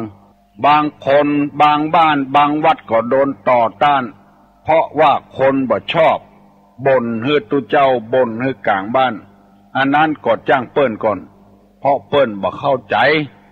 เปิ้นมุ่งแต่จะเอาเงินเอาคำอย่างเดียวซึ่งเฮาได้บอกแล้วตุเจ้าพนายวัดต่างๆเปิ้นก็บอกแล้วว่าเงินคำเนี่ยมันใจสอยเมื่อเฮามีชีวิตอยู่เอาไปตัวไหนก็บ่ได้ มาเหมือนธรรมะคำสั่งสอนธรรมะคำสั่งสอนนี่เอาไปตั้งใดก็ได้เข้าห้อมเข้าห้วยเอาไปโดยเงินคำในกองอยู่บ้านบางทีนั่งเฝ้านอนเฝ้าเปิ้นมาจี้มาปล้นเอาไปก็มีบางทีเดือดร้อนเพราะเงินเพราะคำเอาไปเล่นการพนันเนี่ยเอาไปให้เปิ้นยืมแล้วบ่ได้ขึ้นมาก็พิษเถียงกันหายถึงคนหายถึงเงินถึงทองแต่ว่าธรรมะเนี่ยมันบ่หายไปไหนอยู่ประจำตัวแล้วก็ทำไมคนที่อยู่วัดอยู่วาก็ดีคนที่มีศีลมีธรรมก็ดียังประพฤติชั่วร้ายอยู่ดังที่หนังสือพิมพ์กาโทรทัศน์กาลงอันนั้นเฮาบ่ต้องถามกันแล้วคนกูคนขี่รถออกถนนต้องการให้มันถึงจุดหมายปลายทางแล้วกูคนแต่มันมีอุบัติเหตุเกิดขึ้นอุบัติเหตุเกิดขึ้นทั้งที่เฮาบ่ตั้งใจเพิ่นมาโจรเฮาก็มีเฮายีบรับไปโจรเพิ่นก็มีตู้เจ้าพนายที่มีข่าวในหน้าหนังสือพิมพ์ข่าวในวิทยุก็เหมือนกับรถนั่นน่ะเกิดอุบัติเหตุขึ้นถ้ารถกับถนนได้บ่มีปัญหามันมีอย่างอื่นมาขัดมาขวางรถกันอื่นตัดหน้าอย่างเงี้ยเบรกบัตันเบรกแก่ลำไปเบาเครื่องบัตันก็โจรกันอันนั้นเป็นธรรมชาติธรรมดาแต่คนเอามักเอาข่าวไปลงนี่อันเนี้ยเป็นตางหากินของเปิ้นแล้วก็บัดห้ากัวก็ออกไม่ออกสักวันหนึ่งกรรมจะตันของเขาแทนที่จะเอาข่าวเป็นกุศลมาอ่านในวิทยุเอามาลงหนังสือพิมพ์ไปเคาะไปขอดเอาข่าวที่บดีพี่น้องทั้งหลายตื่นขึ้นมาเนอะฟังตุลุงจะได้นำเอากรรมที่บดีมาเสนอกรรมบะเก่าบ่มีใครค้นคว้าขึ้นมาตุลุงจะค้นคว้าขึ้นมาสิ่งที่บดีทำนั้นคือตึดกระแสไปตึดทางเดินของเปิ้นอันเนี้ยเป็นทางบดีสองแผ่หูตวานคือแผ่ประตูแผ่แม่น้ำออกกว้างขวางขึ้นแผ่ตีดินของตัวออกกว้างขึ้นร้านผนมคือของเปิ้นโมโหของตัวโมโหเอามาผสมประสานกันไก่ไผ่โมโหอย่างอีกเป็นต้นเอามาเป็นไก่ของตัวก็มีวันนี้จะนำเอากรรมที่ว่าถมสมุทรคำว่าถมนี่เป็นที่หูกันทั่วไปสมุทรนี่หมายถึงแม่น้ำเป็นทะเลนี่ก็เรียกมหาสมุทรที่เฮาว่านี่ก็คือโบราณเปิ้นว่าถมน้ำบ่อแล้วก็เอามาแปลงบ้านแปลงจองเข้าไปทับหันถมน้ำบ่อถมหนองสละเช่นปูเช่นหญ้าเช่นกะเช่นหญ้าปูป่าหอยนิ้วเนียงอยู่ที่หั่นเอาขี้ดินมาถมอันนี้ฮ้องว่าถมสมุทรแล้วเอามาแปลงบ้านแปลงจองโบราณเปิ้นว่าอยู่บ่วุฒิจำเริญแต่ก่อนนั้นบ่มีน้ำประปาอย่างบ่เดียวเปิ้นขุดน้ำบ่อกันอย่างที่ฮู้กันทั่วไปเปิ้นบอกว่าถ้าเฮาบ่ใจแล้วก็บ่ใจปล่อยมันอยู่หั่นน้ำบ่อตี้แต่อ่านบดายล้อมมันไว้เหี่ยบาดีถมแล้วเอาบ้านเอาจองไปแปลงทับมันนอนอยู่บ่วุฒิจำเริญถ้ามาส่งเคราะห์ในธรรมสมุทรคืออย่างคือแม่น้ำคือไผน้ำคือไอ้หยังคนก็ดีสัตว์ก็ดีต้นไม้ต้นตอกถึงวันเนี้ยถ้าบ่มีน้ำอย่างเดียวอยู่บ่ได้ต้องตายสิ่งสารสัตว์ก็ต้องตายบ่มีน้ำกินคนก็อยู่บ่ได้ต้นไม้ก็อยู่บ่ได้เป็นดอยหัวโล้นหัวล้านไปประตกประเสียงอันนี้เพิ่นคล้องกันว่าแม่น้ำนี่เปรียบเหมือนกับพ่อกับแม่เหมือนกับครูบาอาจารย์เหมือนกับพระเจ้าแผ่นดินเหมือนกับบุพการีชนบุพการีเนี่ยแปลว่าบุคคลผู้ทำความดีฮื้อก่อนพ่อแม่เป็นผู้ฮื้อกำเนิดกับลูกกับเต้าได้แข้งได้ขาได้หูได้ตาได้ตีนได้มือก็เพราะพ่อเพราะแม่ทราบกินเหม็นกินหอมได้เพราะพ่อเพราะแม่ผู้ฮื้อกำเนิด ตาพ่ออันอย่างได้ก็พ่อพ่อแม่ฮือกำเนิดเชี่ยวครบอันอย่างได้ก็พ่อพ่อแม่ฮือกำเนิดเชี่ยวเต็มปากพ่อแม่บ่คิดเอาเงินเอาทองกับเฮาสักบาทถ้าเขี้ยวเฮาหล่อนไปก็ดีเว้าไปก็ดีลองไปใส่ตามทันตแพทย์หรือว่าโรงพยาบาลอย่างถูก100 บาทใส่กำเดียวก็หลุดออกถ้าอย่างแปลงก็เป็นพันเป็นหมื่นเมื่อตุลงอยู่ในโรงพยาบาลหลวงพ่อท่านพระครูเวลุวันพิทักษ์อดีตเจ้าคณะอำเภอป่าซางเจ้าวาดวัดพระพุทธบาทตากผ้าได้ไปแว่เยี่ยมตุลุงแล้วไปนั่งอู้กับตุลุงก็ถามว่าหลวงพ่อมาเนี่ยอย่างวันนี้ก็มาเยี่ยมพระครูนะกะเขาว่าพระครูบ่สบายอันความจริงนั่นก็ไม่ใจเยี่ยมนะมาแปลงเขียวสีเนี่ยนี่คือพ่อ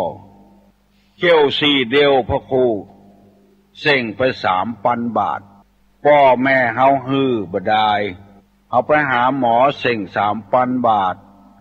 ถ้าเต็มปากนี่จะเส่งกี่หมื่นตุลงจำตะฮอดประเดียวเนี่ยพ่อออกไม่ออกไผว่าพ่อแม่บ่มีบุญมีกุลก็ไก่ขอใคร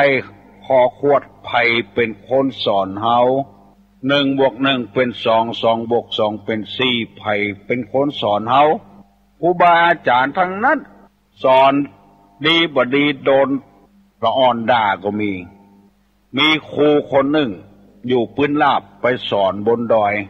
สอนนักเรียนว่า2 บวก 2เป็น4นักเรียนก็ปากันท่องนักเรียนบนดอย2 บวก 2เป็น4 2 บวก 2เป็น4 2 บวก 2เป็น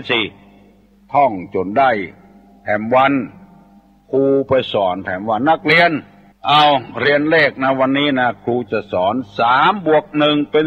4นักเรียนบนดอยพอหน้ากันโมดมาดครูนี่วอกเงาบ่าแต่ว่า2 บวก 2วันนี้3 บวก 1เป็น4แต่ว่า2 บวก 2เป็น4สอนฮื้อแต่ยังโดนนักเรียนด่าหัวทำก้อนเนี่ยพอออกไม่ออกพี่ป้านาอาศรัทธานักศิลป์นักบุญทั้งหลายเอาไปเอามา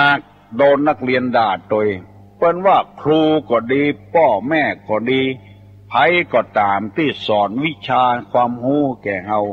อันเนี้ยเป็นมหาสมุทรเฮาไปทับถมเปิ้นอันเนี้ยคือตกตัวมามีไผเคารพสักการะพุทธจามีหลายคนว่าข้าเนี่ยมาตึงวันน่ะข้าบ่ได้เฮียนกับไผข้าหูคนเดียวอันเนี้ยถมมหาสมุทรเปิ้นว่าบดีติดตุลงว่าร้านพนมถมสมุทรทับถมคุณงามความดีของเปิ้นเอาฮื้อก็ว่าได้มาคนเดียวหิหาคนเดียวที่บ้านจานสวนที่อยู่ตึงวันเนี่ยเฮือนแถมหลังหนึ่งบ่ได้บ้านก็บ่ต้องเจ้าเข้าก็บ่ต้องซื้อว่าหูจักบุญกุลของเปิ้นมีกากผ้าติดเนื้อเสื้อติดตัวมาอยู่กับพ่อเมียแม่เมียก็ยังเป็นแกนเป็นเมียนใส่เป็นแมนใส่พ่อเมียแม่เมียอยู่ผ้าติดเนื้อเสื้อติดตัวมาอยู่กับผัวอยู่ตี้ของพ่อผัวแม่ผัวก็ยังเป็นแกนเป็นแมนใส่พ่อผัวแม่ผัวอยู่ตี้ของผัวน้องของผัวอยู่กำกึดของตัวมีอย่างพ่องมาอยู่กับบ้านเปิ้นปากันจังพ่อผัวแม่ผัวพ่อเมียแม่เมียพี่น้องของผัวพี่น้องของเมียอันเนี้ยคือคนถมสมุทรจำไว้เน้อปอกออกไม่ออกบัดใจว่าฟังกรรมทำกินพริกดำกับข้าวอย่างที่เขาว่าโจทย์จำไว้ไผ่ทำคุณงามความดีให้เฮาไผ่บวชเฮาเป็กเฮาในเข้าวัดสานี่เปิ้นล่นไปเซาะคารวะสะเก้าดำหัวบ่ต้องเอาอย่างไปเน้อเอาเข้าตอกดอกไม้ก็พอแล้วไปโสมาคารวะเหียเฮาได้เป็นตุเพาะไผ่เป็กเฮาอุปชานี่เปิ้นเปรียบเหมือนพ่อเหมือนแม่ผู้ฮื้อกำเนิดในความเป็นตุเจ้าพ่อแม่เป็นผู้ฮื้อกำเนิดกับลูกกับเต้าเปิ้นไปเซาะสะเก้าดำหัวกัน รูบาอาจารย์อยู่ที่ไหนอุปชาอยู่ที่ไหนพ่อแม่อยู่ที่ไหนจะไปเป็นคนถมสมุดถมคุณงามความดีเปิ้นสะสมไว้ฮื้อเฮียนเปิ้นแต่เฮียนกำปากเปิ้นเอาไปเสาะหากินก็ว่าหูคนเดียวว่าเอาคนเดียวเฮียนปากกันแต่แล้วตุลงซึ้งใจมีตุเจ้าหลายตนเตื้อเฮาบ่ฮู้จักสักหน่อยเข้ามาวัดมาคารวะถามว่าตุปี้อยู่ที่ไหนบอกว่าอยู่ที่หั่นที่นี่เนี่ยจะได้นี่มาดำหัวหลวงพ่อนะเป็นจะได้มาสู่มาคารวะผมได้เป็นนักเทศนะเอากรรมของหลวงพ่อไปเทศรู้สึกว่าได้ผลดีนึกถึงบุญคุณของหลวงพ่อตุเจ้าตนใดตุลุงก็บ่บอกตุลุงซึ้งใจจนตะฮอดประเดียวนะตุเจ้าตนหลายตนไม่ใช่ว่าตนเดียวรู้จักว่าเฮาได้อยู่ได้กินได้ไอ้อย่างมีคนรู้จักมาเกยก็เพราะว่าเฮียนตุลุงเอากรรมของตุลุงนะไปอู้บางคนไปปะกลางปอยกลางลามเป็นโคศกประจำงานเข้ามากราบตุลุงไหว้ตุลุงอันขอเมตตาเนี่ยไอ้ยังก็เป็นโคศกเนี่ยก็ได้เอากรรมตุลุงมาอู้จัดหนักเอาเตออ้ายของใดมันดีๆนะเหมือนเชื้อบ่ฟักเชื้อบ่แต่งเชื้อเป็นอย่างเนี้ยถ้ามันดีๆก็เอาอู้เปิ้นเนอเหงื่อล่มในหนองทองถึงบ่ไปไหนตุลุงก็เลยอู้เปิ้นฟังอย่างเอี้ยมันม่วนใจคนเฮาบ่ทับถมบุญคุณไผเฮียนซอกาเฮียนจ้อยกาเฮียนเพลงกาเฮียนไอ้อย่างจากไผมีลูกศิษย์ของตุลุงคนหนึ่งแต่งเพลงห้วยตึงเท่าแต่งเพลงแก้วตั้งสามเอามาไว้ที่สถานีวิทยุประจำวิทยุนี่แล้วเปิ้นบอกว่าไผเป็นคนแต่งไผเป็นคนคัดทำนองไผเป็นคนห้องเปิ้นบอกในเพลงฮันโมดตุลุงรักฟังแล้วรู้สึกว่าซึ้งใจบ่ลืมบุญคุณของคนคนนั้นขอฝากขอฝังไว้เนอพี่น้องทั้งหลายอันนี้นะเป็นสัจธรรมแต่นะความจริงแต่นะไผเนี่ยอย่างฮื้อที่ไหนจะไปลืมบุญคุณของเปิ้นสมัยตะก้อนนี่นะไผเป็นพ่อออกแม่ออกเป๊กฮื้อบวชฮื้อนี่นะคือหมายความว่าพ่อแม่ตุกบ่สามารถจะเป๊กลูกได้เพราะเสียเงินนักบ่สามารถจะบวชลูกได้เพราะเสียเงินนักจะมีศรัทธาแถมเปิ้นเพราะว่าพ่อออกแม่ออกคนใดได้เป็นลูกแก้วของคนนั้นนะเปิ้นบ่ลืมบุญคุณหรอกถ้าเป็นตุเจ้าอยู่เปิ้นก็ไปหามีถ้วยไห้ทลายปากอย่างก็เอาไปฮื้อพ่อออกแม่ออกที่เป็ก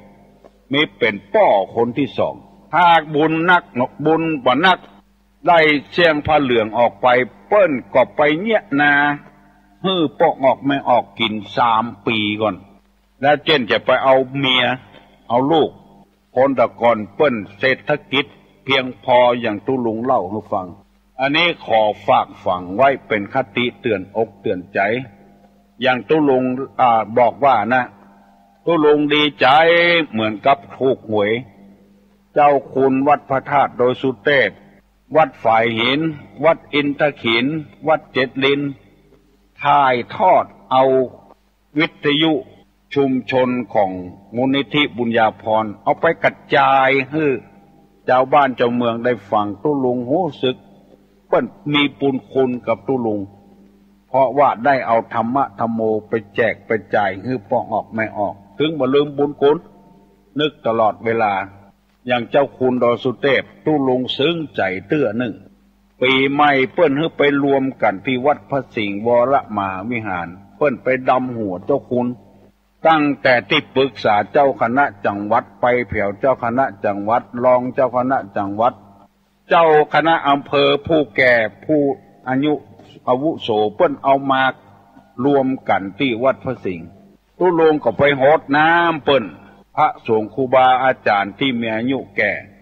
พอไปถึงเจ้าคุณดอยสุเทพเปิ้นหันตุลุงกำก๊อกน้ำส้มปล่อยนะจะเอาหดน้ำเปิ้นพลาดพเลดลุกจำให้ตุลุงนั่งตี้ของเปิ้นแล้วเปิ้นไปโคนมาหดน้ำส้มปล่อยให้ตุลุงอันเนี้ยพอออกไม่ออก คนที่หูจักบุญคุณบัดทับถมบุญคุณไผ่เนี่ยเพิ่นว่าเจริญรุ่งเรืองปกติเป็นเจ้าคุณนี่นะ4 ปีจึงจะได้เลื่อนจากเจ้าคุณธรรมดามาเป็นเจ้าคุณราชนี่4 ปีได้เลื่อนเจ้าคุณราชมาเป็นเจ้าคุณเทพนี่นะ4 ปีจึงจะได้เลื่อนเจ้าคุณบนดอยสุเทพเนี่ยได้ปีกับ9 เดือนในหัวในวังเปิ้นพิจารณาคุณงามความดีของเจ้าคุณพระเทพบรสิทธาจารย์เนี่ยปีกับ9 เดือนเนี่ยแต่เลื่อนจากจันราชมาเป็นจันเทพเพราะว่าบัดทับถมบัดถมสมุทรดังติตลุงอู้มาพร้อมกันนี้ขอประกาศขอบคุณและยินดีกับพ่อออกแม่ออกทั้งหลายเมื่อตะวานี้มีพ่อออกแม่ออกชื่อว่าคุณสุชาติหินมะลิกับคุณกัญจนาหินมะลิรอกำเดียวเนอะขอเมตตากำเดียวคุณสุชาติหินมะลิกับคุณกัญจนาหินมะลิได้เอาควายมาตานในกล่องทุนมูลนิธิบุญญาภรณ์ที่วัดโสภณารามควายกำลังมานได้6 เดือนแถม4 เดือนก็จะเกิดแล้วยังมาใจบุญแตะใจบุญว่าเปิ้นกำลังจะเอาเข้าแดนประหารควายแม่ลูกที่อยู่ในท้องนี่พ้นจากความตายไปเลยบุญกุศลที่ได้กระทำเมื่อตะวานี้ขออุทิศไปให้เจ้ากรรมนายเวรของนางเกษมแสงบุญและนางกัญจนาหินมะลิรวมถึงเทวบุตรเทวดาอารักษ์ทั้งหลายแม่พระธรณีที่ปกปักรักษาบ้านหลังที่อยู่ปัจจุบันและหลังที่อยู่กุลพันธ์ขอยกมือ10 นิ้วอาราธนาสิ่งศักดิ์สิทธิ์ทั้งหลายมาปกปักรักษาเจ้าภาพแล้วแม่สีนวลของคำได้นำเอาเงินมาฝากท่านมหาวิษณุจารุธรรมโมวัด7 ลินเอามาทำบุญซื้อเครื่องดนตรีปืนเมือง600 บาทตู้ลุงได้ฮับละเนอบัดเดียวนี้ตู้ลุงจะเอาซื้อกล่องเปิ้นเอามาเพราะว่ากล่องยังบ่มีเตื้อบัดเดียวนี้เปิ้นเอามาที่ห้องส่งละขอเชิญเนี่ยเนี่ยได้ยินฟังไว้เนอะแม่สีนวลดวงคำแม่สีนวลฟังเนอะกล่องมาถึงแล้วท่านพระมหาวิษณุจารุธรรมโมวัด7 ลินเปิ้นเอามาถวายเมื่อตะวานี่600 บาทเอาซื้อกล่องไว้เห็นแล้วส่วนชาบส่วนชิงนั้นมันบ่แปลงเท่าใดไหว้หาศรัทธาวันหน้าใครจะอนุโมทนาโดยตุลุงเอามอบไว้ให้โรงเรียนบ้านศาลาประเดี๋ยวนี้ยังขาดละนาดขาดละนาดทุ่มละนาดเอกมันก็แปลงน้อยแล้วนอกจากนั้นไผ่ไข่ตาลหลักกังกาตาลก้องกาตีบ้านร้องขี้ควายเนอะเพิ่นเอาพระเจ้าไปตั้งหันไผ่บักได้หันก็ไปพอเห็นเนอะในตำบลสันปีเสื้ออำเภอเมืองอยู่บักใกล้กับวัดตุลุงเนี้ยเพิ่นมาบอกว่าใครได้หลักกังสแกนใครได้โต๊ะหมู่ปูจาถ้าไผ่มีจิตศรัทธาก็มาร่วมบริจาคยินดียินบานกับเนอลูกเนอพอออกไม่ออกไปน้องศรัทธานาบุญทั้งหลายลูกได้แล้วฟังตุลุงเตศเนอน้องขุนแผนเนอน้องขุนแผนบ้านต้นเปานะอำเภอสันกะแปงที่มาหาตุลุงตะวานะลูกแล้วก็ยังหมูลูกเนอไผ่ยังบ่ลูกเนอยมตี้โทรศัพท์มาหาตุลุงตะกี้นะโทรมาได้แล้วเนอะเพราะว่าตะกี้กำลังประกาศชื่อผู้ที่บริจาคอยู่เพิ่นจะได้ใจดีใจบานแถมน้อยแต่ว่านี่หลายหมู่บ้านท่านมหาวิษณุพร้อมกับลูกศิษย์ลูกหาวัด7 ลินปากันมาดำหัวมาคารวะตุลุงตะวาดีอกดีใจโทลวดตาลเตียนโดยสังฆทานโดยก็บ่เกยกันกำเตื้อบ่เกยมาคารวะกันกำเตื้อ ก็รู้สึกว่าทำตามประเพณีปืนบ้านปืนเมืองก็ออกไม่ออกเดี๋ยวไปลืมเน้อกำว่าถมสมุตินี่นะที่เปิ้นว่าจะไปถมน้ำบ่อเอามาแปลงหอแปลงเฮือนถมหนองสละมันอยู่บ่วุฒิจำเริญแต่และแถมอย่างหนึ่งส่งข้อในธรรมะกรรมสั่งสอนก็หมายความว่าไปทับถมคุณงามความดีของคนอื่นแล้วเอาตั๋วขึ้นแตนอยู่บ้านป่อผัวแม่ผัวก็ไปพิษกับป่อผัวแม่ผัวอยู่บ้านอยู่เฮือนอยู่ตี้ของป่อเมียแม่เมียได้อยู่ได้กินกับเปิ้นก็ไปพิษเปิ้นได้อยู่กับป่อกับแม่ก็ไปเดือดร้อนคือป่อคือแม่มันเป็นคนคืดเนอะอะโลโอ้ครับผมโอ้เจริญพรครับผมขอถามว่าที่เขาว่าชาการในข้ามนักบุญนี่เป็นอะไรครับฮะชาการในข้ามนักบุญนะครับโอ้กำเดียวเนยจะตอบเนอะครับผมครับชาตาในคาบน้ำบุญคือคนที่กำว่ามือถือสากปากถือศีลตัวเป็นนักบวชจะเป็นบวชอย่างกระจ้างเถอะเป็นฤาษีจีพามก็จ้างบวชนุ่งผ้าเหลืองก็จ้างเป็นชาตานในใจมันเป็นชาตานมือถือสากปากมันถือศีลมันว่ามันถือศีลกินเพลบ่นอนกับเมียอันเนี้ยชาตานแต่ว่าใจมันบ่ถือกับปากมันบ่ได้อยู่ในคาบของนักบวชแต่ใจมันบ่ใจนักบวชชาตานในคาบนักบุญมือถือสากปากถือศีลตัวมันแต่ปากมันแต่มันว่ามันเป็นนักบวชแล้วทำไมถึงไปนั่งต่อต้านก่อม็อบที่สนามหลวงอันเนี้ยคือจำไว้เนอะชาตานในคาบนักบุญตัวแต่บวชเป็นตุเจ้าแต่ใจบ่ใจตุเจ้าไปไล่รัฐบาลกำลังทำคุณงามความดีให้กับประเทศชาติบ้านเมืองเพิ่นไปถามว่าบ่ไล่ไปนั่งภาวนาขอให้เรื่องสงบยิ่งออกไปต่อใดเรื่องบ่สงบต้องอันคนที่บ่ฮู้เรื่องฮู้ราวหันตุเจ้าไป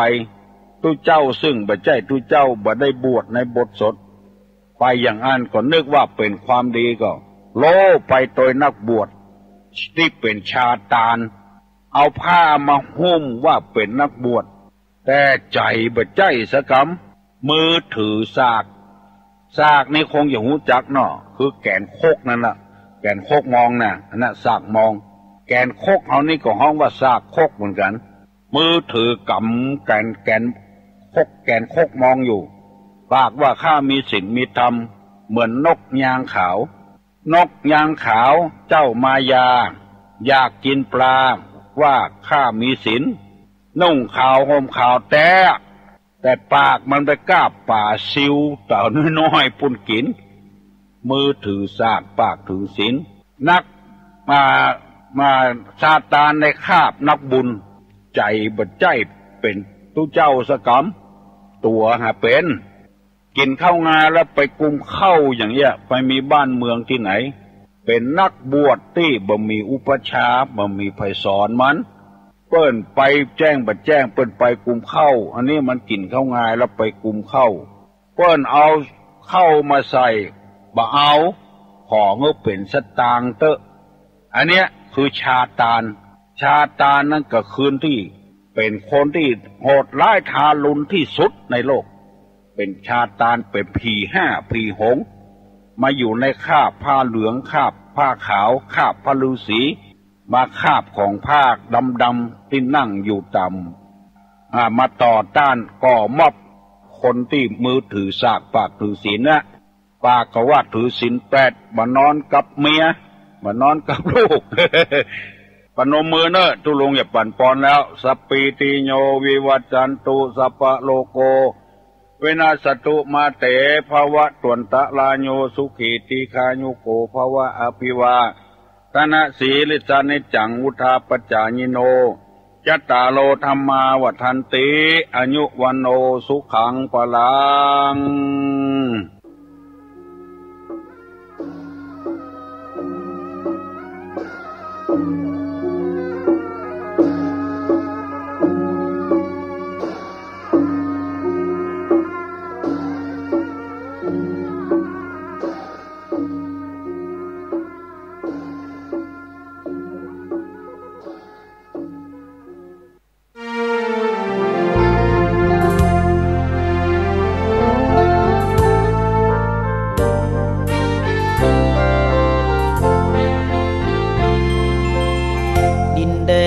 ดงธุรกันดา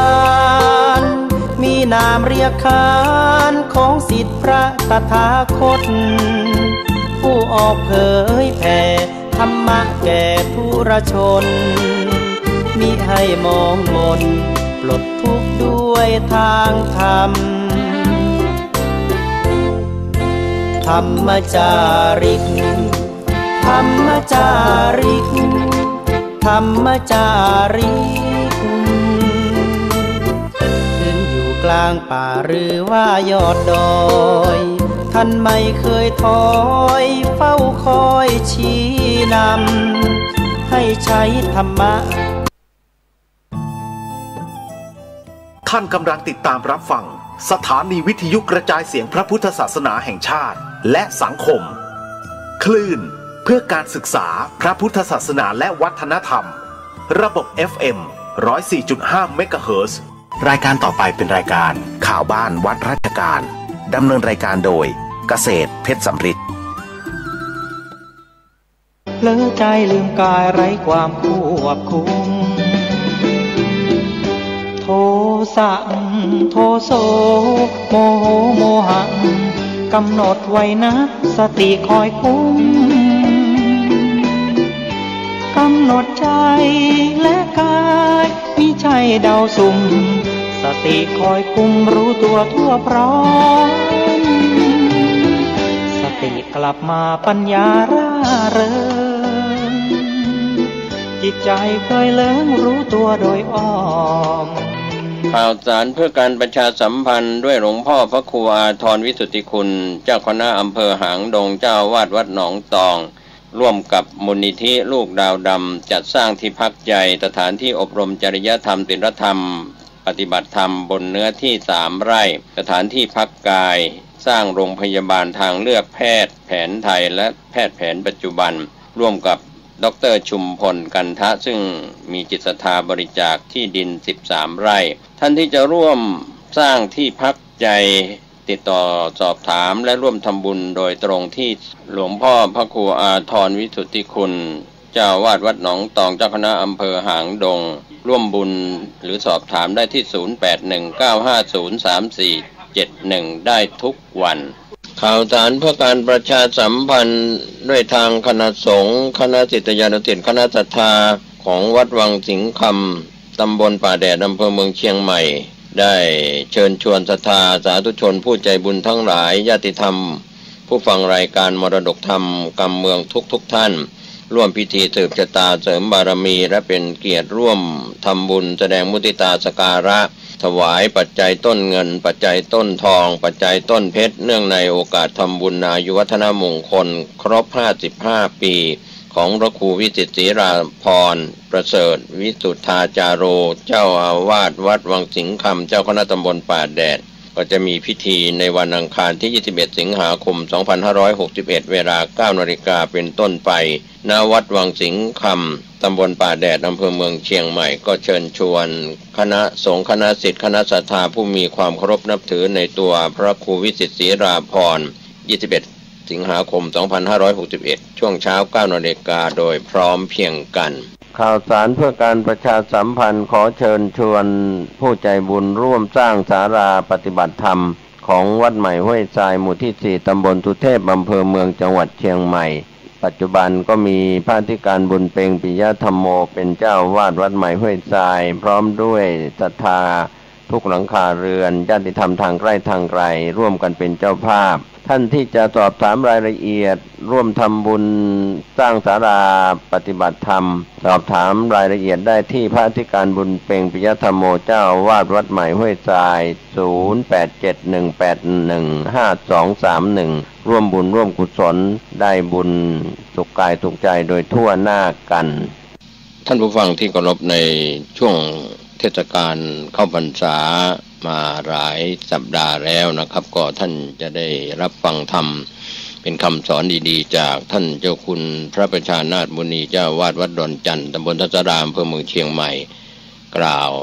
ธรรมะสร้างปัญญากับสถาบันครอบครัวหน่วยงานของท่านดังนี้ขอเจริญพรผู้ฟังรายการสถานีวิทยุแห่งนี้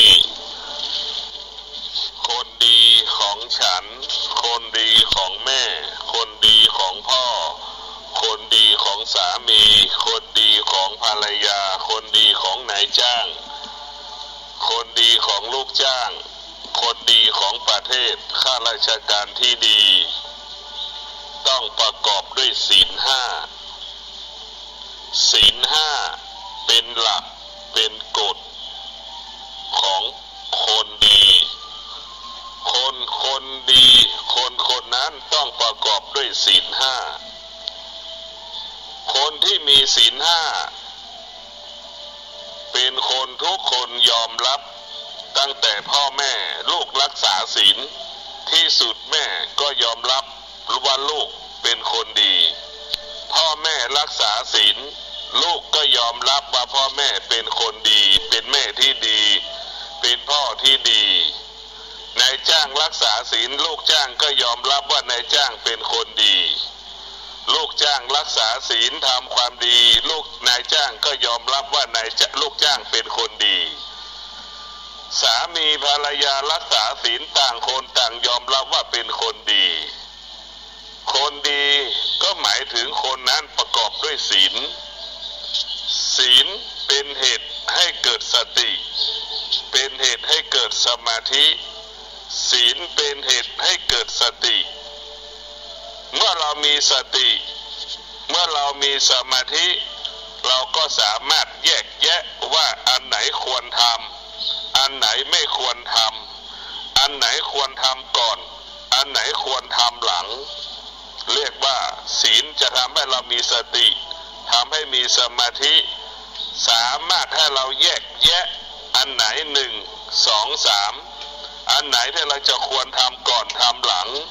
นั่นแหละศีลจะทำให้เรามีสติทำให้เรามีสมาธิ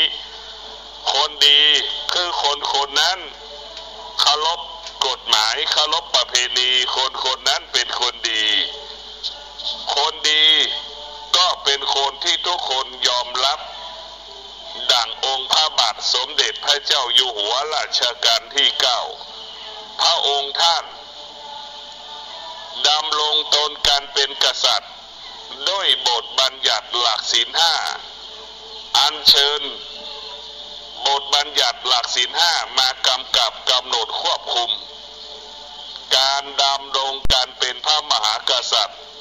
พระวรากายของพระองค์ท่านสะอาดและบริสุทธิ์วาจาพระองค์ท่านก็มีพลังอำนาจความคิดของพระองค์ท่านก็เจริญด้วยปัญญาสรุปแล้วพระองค์ท่านรัชกาลที่9ประกอบด้วยศีลเอาศีลมากำกับกำหนดควบคุมการเป็นพระมหากษัตริย์พระองค์ท่านจึงสง่างามในท่ามกลางคนไทย70 ล้านคนพระองค์ท่านจึงโดดเด่นสง่างามเหนือกว่ากษัตริย์บนใดในโลกพระองค์ท่านจึงเป็นที่ยอมรับของคนทั่วโลกพระองค์ท่านกลายเป็นผู้ที่มีบุญบารมีพระองค์ท่านเป็นมนุษย์แต่พระองค์ท่านอยู่เหนือมนุษย์พระองค์ท่านเป็นกษัตริย์แต่พระองค์ท่านอยู่เหนือการเป็นกษัตริย์ทั้งปวงของโลกเราจะเห็นได้ว่าการมีบุญบารมีนั้นอยู่ที่ศีลเราจะมีอำนาจก็อยู่ที่ศีลเราจะมีบารมีก็อยู่ที่ศีลมีวาสนาก็อยู่ที่ศีลศีลจะทำให้เรานั้นอุดมสมบูรณ์ด้วยทรัพย์สมบัติและปัจจัย4ศีลจะทำให้เราโดดเด่นสง่างามดังอัญมณีชั้นหนึ่งของโลกศีลจะทำให้เรานั้นอยู่ณที่ใดกระทำการใดๆเกิดคำว่าเจริญรุ่งเรืองงอกงามก้าวหน้ายิ่งขึ้นไปบุคคลที่มีศีลเวลาคิดพูดกระทำการใดๆสาธารณชนสนับสนุนส่งเสริม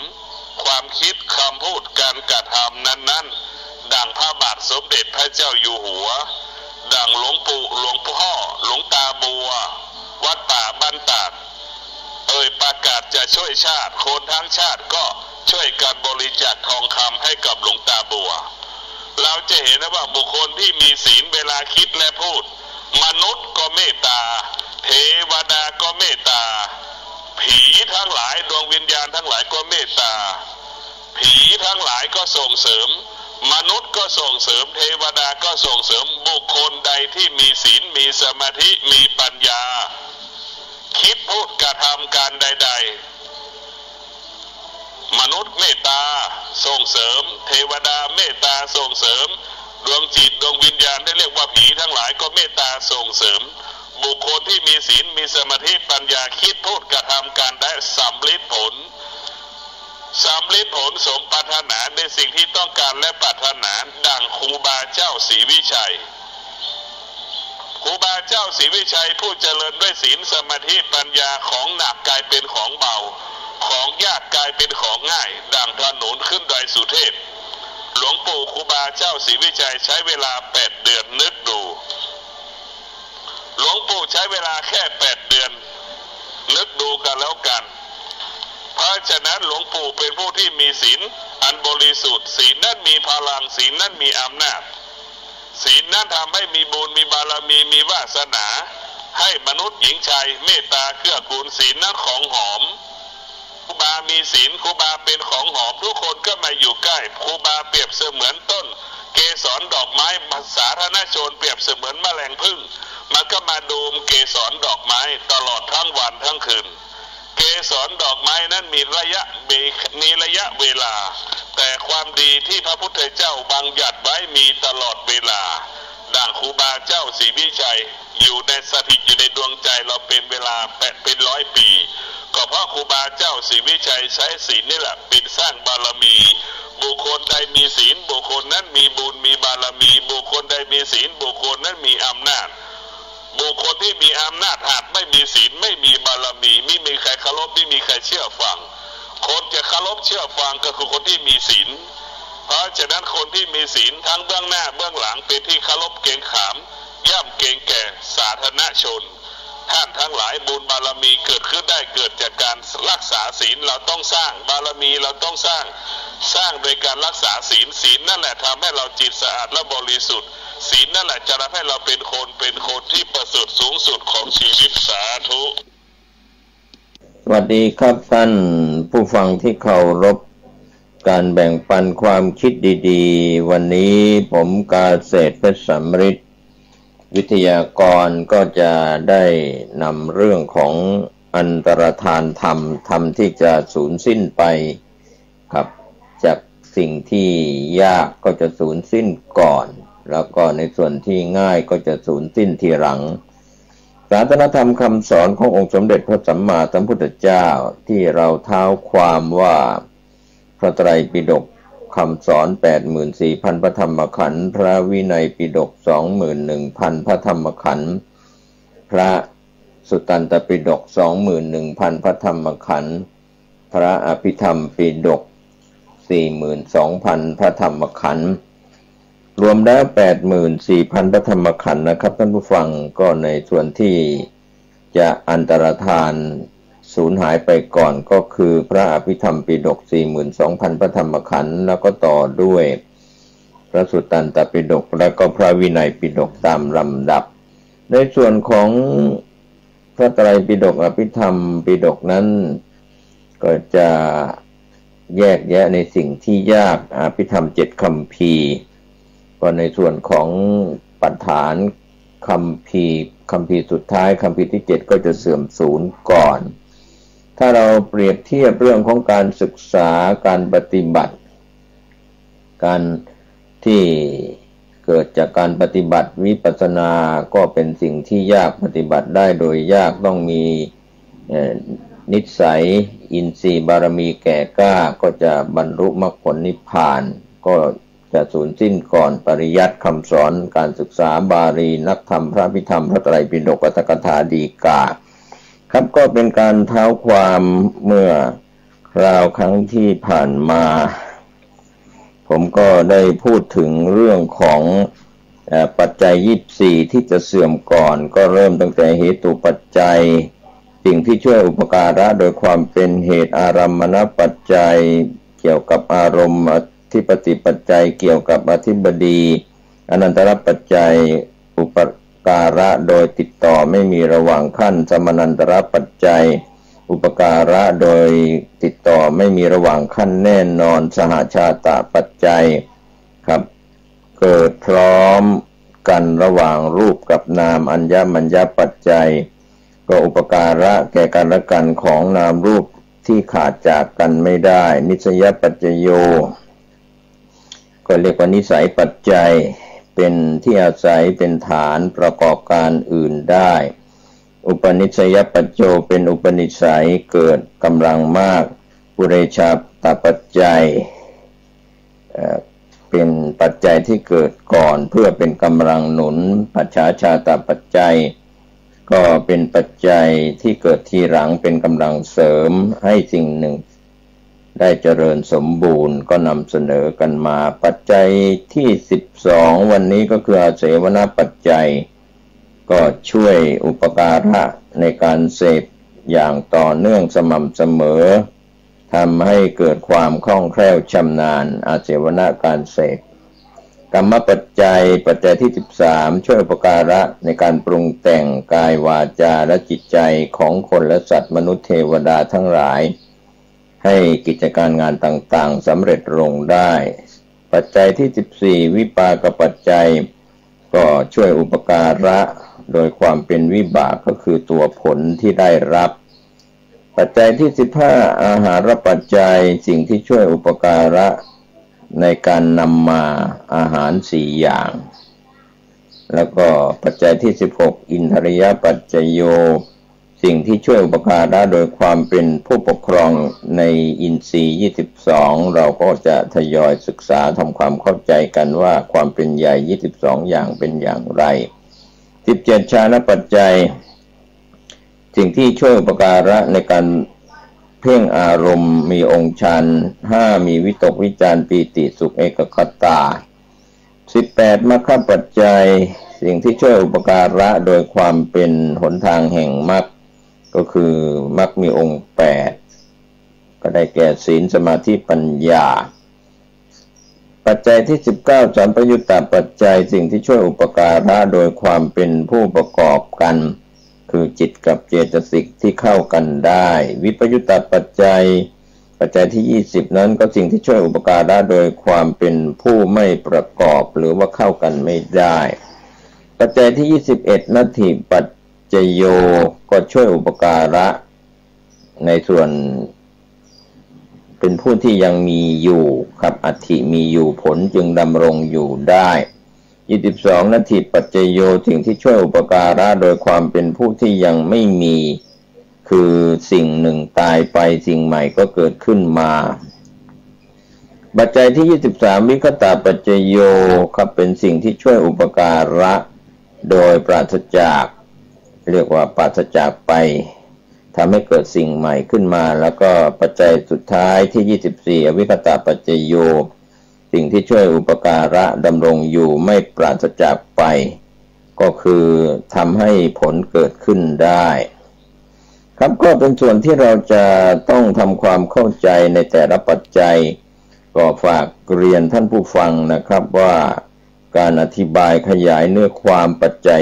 24นะครับแต่ละปัจจัยนั้นก็คงจะเป็นเรื่องที่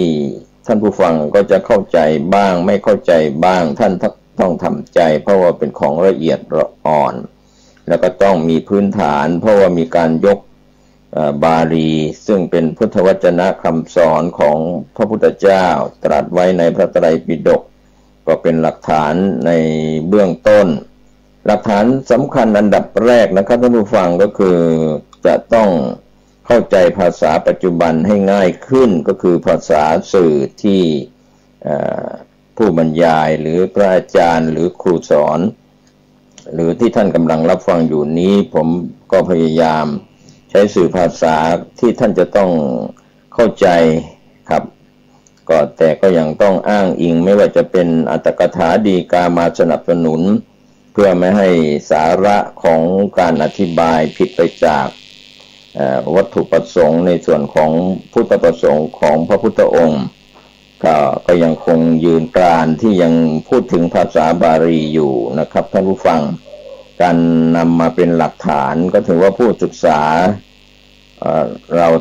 ชาวบ้านธรรมดาทั่วไปที่ไม่ได้ศึกษาบาลี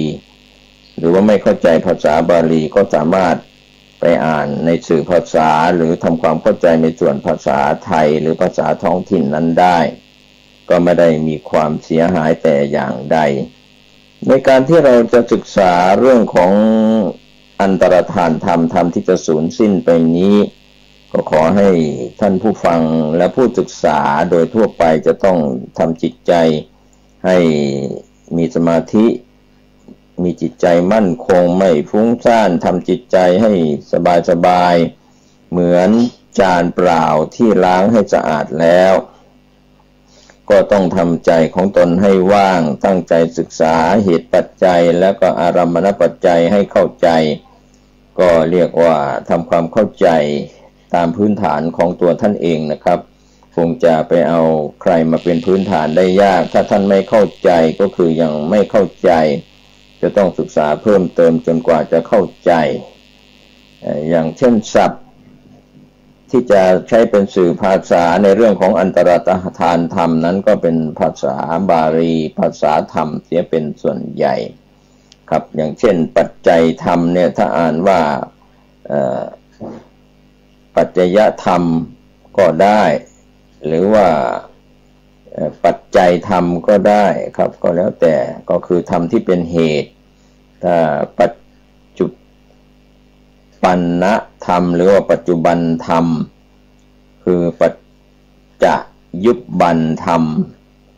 ก็อ่านยังไงก็ได้คือเป็นตัวผลนะครับถ้าภาษาที่เราศึกษากันจะเข้าใจปัจจัยเป็นเหตุปัจจยุบันเป็นผลครับรูปก็คือสิ่งที่เป็นรูปธรรมเป็นวัตถุเป็นกายอะไรอย่างนี้ส่วนนามก็คือสัมปยุตธรรมก็เป็นส่วนของจิตแล้วก็เจตสิกที่เป็นนามธรรมทั้งสี่ไม่ว่าจะเป็นเวทนาสัญญาสังขารวิญญาณนะครับรวมแล้วก็ถือว่าเป็นนามธรรมเป็นสัมปยุตธรรม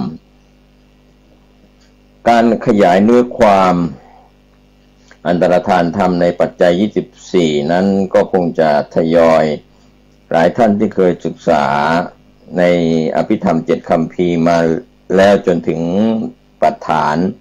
ก็คงจะเข้าใจซึ่งในปัจจุบันนั้นก็จะมีการสอบที่เป็นการเขียนแล้วก็สัมภาษณ์ก็แล้วแต่สำนักเรียนหรือแต่ละสำนักศาสนศึกษาที่มีครูบาอาจารย์สอนที่เป็นอภิธรรมาจารย์กับก็ท่านเหล่านั้นก็ผ่านการเรียนการศึกษามาจากครูบาอาจารย์ที่เป็นอภิธรรมาจารย์รุ่นเก่าๆทั้งที่เป็นบรรพชิตคฤหัสถ์ที่มีชีวิตอยู่แล้วก็ล้มหายตายจากกันไปแล้วก็สิ่งหนึ่งที่ฝากไว้ในอันตรธานธรรมในช่วงนี้ตอนนี้ก็คือท่านจะมีสองอย่างคือเข้าใจบ้างไม่เข้าใจบ้างอันนี้ก็เป็นเรื่องของปัญญาบารมีของตัวท่านเองเราก็มาเริ่มกันที่ปัจจัย24ปัจจัยแรกเรียกว่าเหตุปัจจัยเหตุปัจจัยก็ได้ที่เราพูดถึงเหตุปัจจัยนั้นก็เป็นส่วนที่ช่วยอุปการะในความเป็นเหตุนี้ก็หมายถึงถ้าเราศึกษาลึกลงไปว่าเหตุที่เป็นตัวต้นตอต้นเรื่อง6อย่างครับจะช่วยอุปการะโดยเฉพาะจิตเจตสิกก็จะมีเหตุแล้วก็มีรูปที่เกิดจากเหตุท่านผู้ฟังครับก็คงจะต้องทราบเสียก่อนว่าเหตุ6มีอยู่2กลุ่มก็คือรากเหง้าของความดีหรือความชั่วนั่นเองอันนี้เราเข้าใจแบบพื้นฐานธรรมดาก็คือไม่ว่าจะเป็นมนุษย์เทวดา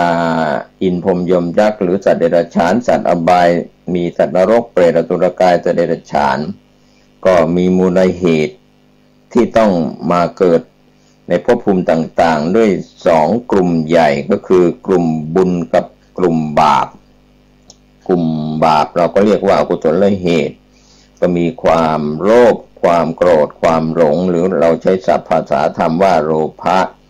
โทสะโมหะอันนี้ก็เป็นกลุ่มฝ่ายชั่วนำไปสู่ความเสื่อมความหายนะเหตุทั้ง3ก็คือโลภะเหตุโทสะเหตุโมหะเหตุถือว่า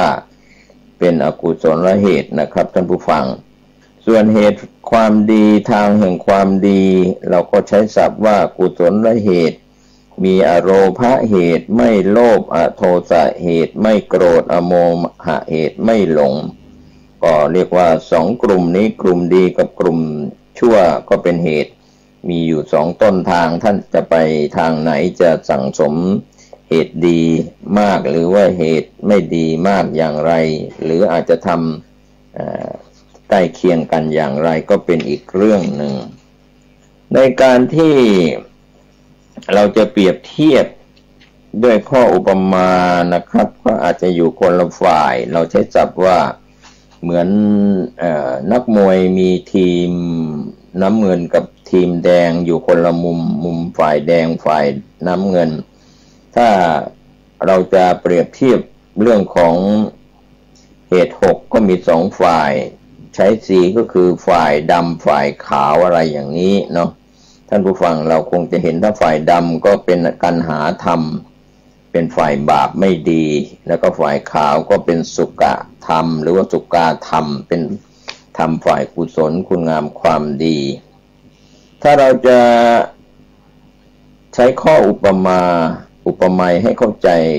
ง่ายเพิ่มเติมเข้ามา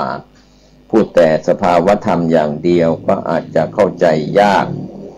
เช่นคำว่าเหตุปัจจัยเหตุเป็นปัจจัยให้เกิดผลก็อุปมาเหมือนต้นไม้มีพิษแล้วก็ต้นไม้ไม่มีพิษก็มีทั้งเปลือกหุ้มรากลำต้นกิ่งก้านสาขาใบผลพื้นดินก็เรียกว่าพื้นดินก็เปรียบเสมือนจิตก็เป็นที่อาศัยเกิดของเจตสิกดังนั้นรากแก้วของต้นไม้ที่มีพิษนะครับก็เปรียบเสมือนอกุศลเหตุแห่งความเป็นพิษเป็นบาปเป็นสิ่งที่ไม่ดีเป็นทุกข์ทรมานรากแก้วของต้นไม้ที่ไม่เป็นพิษก็เปรียบเสมือนกุศลเหตุดีเปลือกที่หุ้มรากก็เปรียบเสมือนเจตสิกที่เหลืออยู่ที่เราจะได้ศึกษาในอภิธรรมสังคหะกันส่วนลำต้นกิ่งก้านสาขาใบผลนั้นก็เปรียบเสมือนพฤติกรรมของสัตว์คำว่าพฤติกรรมไม่ดีก็แสดงว่าเกิดจากอกุศลเหตุที่เป็นบาปเป็นอกุศลพฤติกรรมที่ดีก็แสดงว่าเกิดจากจิตใจที่เป็นกุศลและเหตุด้วยข้ออุปมาอีกประการหนึ่งก็คือเหมือนกาแฟการชงกาแฟนั้นต้องประกอบไปด้วยผงกาแฟน้ำตาลคอฟฟี่เมดและก็น้ำสำหรับคนที่เคยดื่มกาแฟชงกาแฟหรือว่าโอวัลตินอะไรก็แล้วแต่นะครับกาแฟก็มีลักษณะที่เด่นกว่ารสชาติอื่นๆทำให้มีปฏิกิริยากับน้ำตาลกับคอฟฟี่เมดกับน้ำครับกลายเป็นกาแฟการที่กาแฟเป็นตัวแปรทำให้สิ่งอื่นที่อยู่ร่วมกันเป็นกาแฟไปด้วยอย่างนี้แหละครับท่านผู้ฟังเราเรียกว่ากาแฟเป็นปัจจัยกาแฟเป็นเหตุเป็นตัวแปรทำให้สิ่งที่อยู่ร่วมกันก็เป็นกาแฟไปด้วยเรียกว่ากลมกลืนคล้ายๆกันนะครับก็เป็นสิ่งที่เราจะต้องทำความเข้าใจด้วยข้ออุปมาไม่ว่าจะเป็นการชงกาแฟร้อนกาแฟเย็นหรือโอวัลตินหรือเครื่องดื่มต่างๆก็ตามในขณะเดียวกันนะครับท่านผู้ฟังเมื่อเราจะดื่มกาแฟขณะที่ดื่มกาแฟผู้ดื่มก็กลืนทั้งคอฟฟี่เมดน้ำตาลไปพร้อมๆกันด้วยแต่เราก็ยังเรียกว่าดื่มกาแฟอยู่นั่นเองเพราะตัวกาแฟก็เป็น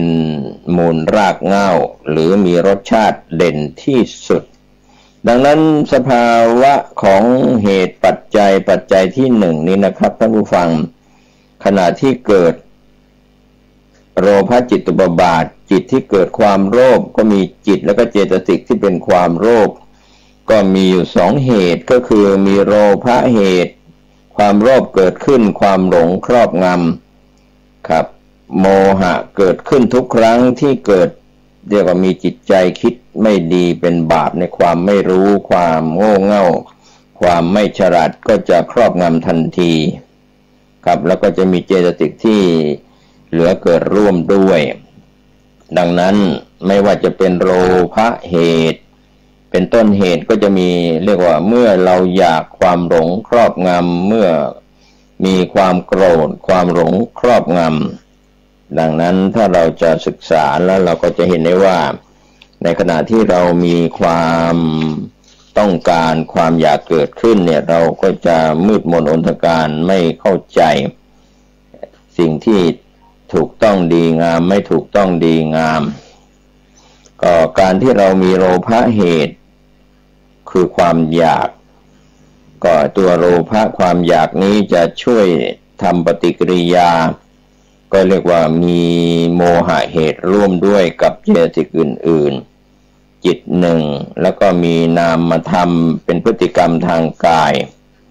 แม้ว่าเหตุอื่นๆนะครับท่านผู้ฟังจิตใจและเครื่องประกอบกับจิตใจดวงอื่นก็เกิดขึ้นร่วมด้วยไม่ว่าจะเป็นโมหะผัสสะก็ยังเรียกว่าโลภะจิตอยู่นั่นเองเพราะมีโลภะเป็นรากเหง้าเป็นมูลที่เห็นเด่นชัดส่วนเจตสิกอื่นๆนั้นก็ถือว่าไปร่วมทำปฏิกิริยาให้จิตเจตสิกก็เรียกว่าร่างกายแสดงออกทางพฤติกรรมที่ติดใจเพลิดเพลินกับรูปเสียงกลิ่นรสแล้วก็สัมผัสต่างๆการอุปมาการดื่มกาแฟขณะที่ดื่มกาแฟเราก็ดื่มคอฟฟี่เมดน้ำตาลไปด้วยแต่เรายังเรียกว่าดื่มกาแฟอยู่นั่นเองเพราะตัวกาแฟเป็นมูลรากเหง้าทำงานเป็นตัวเด่นกว่าคุณสมบัติตัวอื่นดังนั้นโลภะความโลภความอยากจึงเป็นส่วนอุปการะให้เกิดความหลงครอบงำร่วมกับเจตสิกดวงอื่นๆนะครับทั้งจิตทั้งกายเรียกว่าร่างกายไม่มีจิตก็ต้องหยุดการทำงานลักษณะการทำงานโลภะเหตุนั้นเป็นนามไม่ได้เกิดขึ้นผู้เดียวนะครับไม่ได้เกิดขึ้นคนเดียวแต่เกิดขึ้นพร้อมกันกับจิตและก็เจตสิกอื่นๆฝ่ายบาปเรียกว่าอุปการะอุดหนุนให้จิตเจตสิกดังนั้นถ้าเราจะเห็นได้ว่าคนเราถ้าเกิดความรักความโลภความหลงต่างๆก็จะครอบงำเกิดความโกรธก็เรียกว่ามืดเรียกว่าความอยากก็มืดความโกรธก็มืดความหลงก็มืดทั้งนั้นนะครับก็มีคำที่พระพุทธองค์ตรัสไว้ในอภิธรรมปิฎกว่าเหตุสัมปยุตตกานังธัมมานังตังสมุฏฐานานันจะรูปานังเหตุปัจจเยนะปัจจโยเหตุทั้งหกเป็นปัจจัยช่วยอุปการะแก่ธรรมที่ประกอบกับเหตุและก็รูปนะครับเรียกว่ามีทั้งรูปนามจิตเจตสิกหรือว่ากายใจด้วยอำนาจแห่งเหตุปัจจัยตามพุทธพจน์นี้นะครับท่านผู้ฟังโทสะเหตุแห่งความโกรธโมหะเหตุแห่งความหลงโลภะเหตุแห่งความไม่โลภก็คือการให้การเสียสละอโทสะเหตุแห่งความไม่โกรธก็คือเมตตาอโมหะเหตุไม่หลงก็คือตัวปัญญาก็มีคำอธิบายเรียกว่าอุปการะซึ่งกันและกันดูเหมือนอย่างร่างกายและก็จิตใจที่เกิดขึ้นในตัวตนของเรานี่นะครับท่านผู้ฟังเป็นเหตุปัจจัยเหมือนกันการเกิดขึ้นของจิตแต่ละครั้งเหตุทั้งสามสามารถเกิดขึ้นร่วมกันได้ความแตกต่างระหว่างเหตุกับเหตุปัจจโยนะครับท่านผู้ฟังเรากำลังศึกษาในส่วนปัจจัย24เป็นปัจจัยแรกนะครับสองคำมีความต่างกันนะครับอุปมาก็เหมือนเม็ดกาแฟที่อยู่ในขวดกับเม็ดกาแฟที่อยู่ในแก้วต่างกันก็คือเม็ดกาแฟที่อยู่ในขวดนั้นมีอยู่แล้วแต่ยังไม่ไปทำปฏิกิริยาต่อสิ่งใดยังไม่ทำงานหรือยังไม่ได้ทำหน้าที่ แต่เมื่อเอาช้อนตักเม็ดกาแฟใส่ในแก้วน้ำร้อนก็มีน้ำร้อนคอฟฟี่เมดน้ำตาลอยู่ก่อนแล้วเม็ดกาแฟนั้นก็ไปทำปฏิกิริยาต่อสิ่งต่างๆหรือไปทำหน้าที่ในการชักนำเอาน้ำร้อนน้ำตาลคอฟฟี่เมดเป็นกาแฟไปด้วยดังนั้นคำว่าเหตุกับเหตุปัจจัยหรือเหตุปัจจัยก็มีลักษณะเช่นเดียวกันมีความต่างกันเหตุหมายถึงเหตุ6โลภะโทสะโมหะอโลภะอโทสะอโมหะนี่เป็นเหตุ6ที่มีอยู่ในจิตใจของคนทั่วไปอยู่แล้วมีความเป็นอนุสัยสันดานสันดานก็แปลว่าสืบต่อเนื่องเมื่อมีสิ่งเร้าคืออารมณ์ภายนอกเช่นสีเสียงกลิ่นรสสัมผัสและอารมณ์ที่เกิดกับใจมากระทบเข้านะครับท่านผู้ฟังเหตุที่เป็นบุญก็เกิดเหตุที่เป็นบาปก็เกิดก็จะทำปฏิกิริยาในเรื่องของจิตเจตสิกนะครับก็มีเรื่องของผัสสะกระทบอารมณ์เวทนาเสวยอารมณ์เป็นต้นก็เกิดร่วมกันเรียกว่าเป็นบุญได้เป็นบาปได้ไปด้วยดังนั้นเหตุ6ที่ทำหน้าที่ต่อจิตเจตสิกทั้งหลายเหล่านี้นะครับท่านผู้ฟังก็เรียกว่าเหตุปัจจโยหรือว่าเหตุเป็นปัจจัยกระตุ้นจิตกับเจตสิกที่ประกอบให้เกิดเป็นบุญเป็นบาปได้ดังนั้นการศึกษาเรื่องเหตุดูเหมือนจะเป็นของไม่ยากนะครับแต่ว่าก็ไม่ง่ายนะครับในส่วนที่เราจะศึกษาในปัจจัยในความเป็นพฤติกรรมของคนและสัตว์โดยทั่วไปนี่นะครับก็จะมีเรื่องของเหตุ6อย่างแต่ทีนี้ถ้าสะสมหรือว่าสั่งสมส่วนไหนมากเหตุฝ่ายบุญหรือว่าฝ่ายบาปมากก็จะเป็นปัญหาตามมาเรียกว่าถ้าสะสมซึ่งเหตุฝ่ายชั่วมีโลภะเหตุโทสะเหตุโมหะเหตุมากก็เมื่อตายจากชาตินี้แล้วก็จะไปสู่อบายภูมิทั้ง4เป็นสัตว์นรกเปรตอสุรกายสัตว์เดรัจฉานถ้าสร้างเหตุดีก็จะมาเกิดเป็นมนุษย์เป็นเทวดาเป็นพรหมเหล่านี้เป็นต้นเป็นตัวอย่างเหตุของฝ่ายดีก็มี3อโลภะอโทสะอโมหะก็คือมีปัญญาก็เป็นเรื่องที่นำเรื่องของอันตรธานธรรมมาฝากให้ท่านได้คิดแบ่งปันความคิดดีๆมาสู่ท่านผู้ฟัง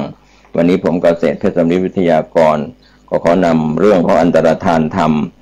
จากลาไปก่อนจะได้นำมาขยายเนื้อความในคราวหน้าขอทุกคนทุกท่านก็เรียกว่าสั่งสมเหตุดีมีความสุขกายสุขใจโดยทั่วหน้ากันสวัสดีครับสวัสดีครับท่านผู้ชมและท่านผู้ฟังที่เคารพข่าวชาวบ้านเสียงธรรมเสียงข่าวผมเกษตรเพชรสำริดบรรณาธิการข่าวก้าวหน้านิวทีมข่าวทีมงานผมในนามนายทะเบียนสมาคมนักข่าวเชียงใหม่ร่วมกับนายกิตติมนต์ สิริโชคไพศาลนายกสมาคมกรรมการบริหารที่ปรึกษาสมาชิกของสมาคมนักข่าวเชียงใหม่ร่วมกับชมรมบรรณาธิการข่าวภูมิภาคแห่งประเทศไทยพร้อมกับเครือข่ายแม่ข่ายบรรณีสถานีวิทยุพระพุทธศาสนาเพื่อการศึกษาและวัฒนธรรมFM 104.50 เมกะเฮิรตซ์ตั้งอยู่ที่วัดฝายหินตำบลสุเทพอำเภอเมืองเชียงใหม่ก็มีอาจารย์ประครูสมุวิศวัฒน์วรกิจโจเป็นผู้อำนวยการสถานีลิงก์สัญญาณในการจัดสดไปยังสถานีวิทยุชุมชนคนนาน้อยอำเภอนาน้อยจังหวัดน่านก็มีอาจารย์ประครูสุจินต์นันทธรรมผู้อำนวยการสถานีพร้อมคณะกรรมการบริหารนะครับ FM 91.50 เมกะเฮิรตซ์กับทักทายชาวนาน้อยและพื้นที่ใกล้เคียงที่รับฟังคลื่น FM 91.50 เมกะเฮิรตซ์วันนี้นะครับก็หยุดออนแอร์ไปในช่วงที่รอรับใบอนุญาตต่อใบอนุญาตจากกสทช.แล้วนะครับ 91.50 เมกะเฮิรตซ์ก็ออนแอร์กันตั้งแต่ช่วงเดือนกรกฎาคมที่ผ่านมาก็วันนี้เราก็รายงานข่าวสารชาวบ้านก็เริ่มกันในพื้นที่ของจังหวัดต่างๆที่พี่น้องสื่อมวลชนรายงานกันเข้ามาก็ข่าวแรกสมเด็จพระเทพรัตนราชสุดาสยามบรมราชกุมารีเสด็จทรงงานที่ลำปางทีมข่าวจากลำปางได้รายงานสมเด็จ พระเทพรัตนราชสุดาสยามบรมราชกุมารีจะเสด็จพระราชดำเนินส่วนพระองค์ทอดพระเนตรการดำเนินงานโครงการเดินตามรอยเท้าพ่อเกษตรอินทรีย์ค่ายสุรศักดิ์มนตรีณบริเวณโครงการฟื้นฟูและก็ปรับปรุงแหล่งน้ำอำเภอเมืองลำปางจังหวัดลำปางวันที่ 21 สิงหาคม 2561 โดยจะเสด็จถึงบริเวณค่ายสุรศักดิ์มนตรีเวลาประมาณ 9 นาฬิกาก็ขอประชาสัมพันธ์ให้ประชาชนชาวจังหวัดลำปางได้รับทราบและมีส่วนร่วมในการรับเสด็จในครั้งนี้โดยพร้อมเพรียงกันสำนักงานเกษตรกรในพื้นที่จังหวัดพะเยาลงนามข้อตกลงโครงการสร้างทักษะและส่งเสริมอาชีพด้านการเกษตรนายวุฒิชัยสาวโกมุตรองผู้ว่าราชการจังหวัดพะเยาเป็นประธานและสักขีพยานในพิธีลงนามข้อตกลงส่งเสริมอาชีพด้านการเกษตรภายใต้โครงการไทยนิยมยั่งยืนระหว่างนายประเสริฐสุดเตนันเกษตรจังหวัดพะเยาในฐานะผู้แทนกรมส่งเสริมการเกษตรพร้อมด้วยประธานคณะกรรมการพัฒนาด้านการเกษตรระดับชุมชนทั้ง9อำเภอ85ชุมชนที่ห้องประชุมศูนย์สารสนเทศ200ปีสำนักงานเกษตรจังหวัดพะเยานะครับก็เป็นบรรยากาศวันนี้ที่พะเยาส่วนผู้ว่าราชการจังหวัดเชียงรายลงพื้นที่ติดตามสถานการณ์อุทกภัยที่อำเภอเวียงป่าเป้าจังหวัดเชียงรายพร้อมมอบเงินช่วยเหลือครอบครัวผู้ประสบภัยที่เสียชีวิตก็เป็นบรรยากาศวันนี้20 สิงหาคมที่หอประชุมที่ว่าการอำเภอเวียงป่าเป้าจังหวัดเชียงรายนายประจนปัสกุลผู้ว่าราชการจังหวัดเชียงรายเป็นประธานมอบเงินสงเคราะห์ผู้ประสบภัย50,000 บาทให้กับนางสุคำภัทรเสถียรภรรยาพร้อมครอบครัวของนายจมูจะเงาะที่เสียชีวิตจากเหตุการณ์น้ำป่าไหลหลากพัดพาร่างจมหายไปกับน้ำที่ไหลเชี่ยวกรากที่บ้านแม่ปูนล่างตำบลเวียงอำเภอเวียงป่าเป้าจังหวัดเชียงรายเมื่อ18 สิงหาคมที่ผ่านมาโดยทางผู้ว่าราชการจังหวัดเชียงรายนายประจนปัสกุลก็ได้อนุมัติจ่ายเงินสงเคราะห์ผู้ประสบภัยตามระเบียบกระทรวงการคลังว่าด้วยเงินทดลองราชการช่วยเหลือผู้ประสบภัยพิบัติกรณีฉุกเฉินพุทธศักราช 2556 และที่แก้ไขเพิ่มเติมฉบับที่ 2 พุทธศักราช 2559 เป็นค่าจัดการศพผู้เสียชีวิตรายละไม่เกิน 25,000 บาทและในกรณีผู้ประสบภัยที่เสียชีวิตในส่วนที่เป็นหัวหน้าครอบครัวหรือเป็นผู้หารายได้เลี้ยงดูครอบครัวก็ให้พิจารณาช่วยเหลือเงินสงเคราะห์ครอบครัวอีกไม่เกิน 25,000 บาทรวมเป็นเงิน 50,000 บาทก็จากอิทธิพลพายุเบบินคาส่งผลให้อำเภอเวียงป่าเป้าเชียงรายมีพื้นที่ประสบภัยรวม7ตำบล72หมู่บ้านพื้นที่เกษตรเสียหายสิ่งสาธารณประโยชน์ได้รับความเสียหายจำนวนมากเจ้าหน้าที่ส่วนท้องถิ่นในพื้นที่ประสบภัยร่วมกับสำนักงานเกษตรอำเภอเวียงป่าเป้าเชียงรายอยู่ระหว่างการสำรวจความเสียหายเพิ่มเติมส่วนเกษตรจังหวัดลำปางเตือนชาวนาระวังการระบาดของโรคไหม้ข้าวหากพบให้รีบกำจัดหรือถอนต้นข้าวที่เป็นโรคทิ้งนายธวัชชัยสิทธิวีรกุลเกษตรจังหวัดลำปางกล่าวกับทีมข่าวของลำปางว่า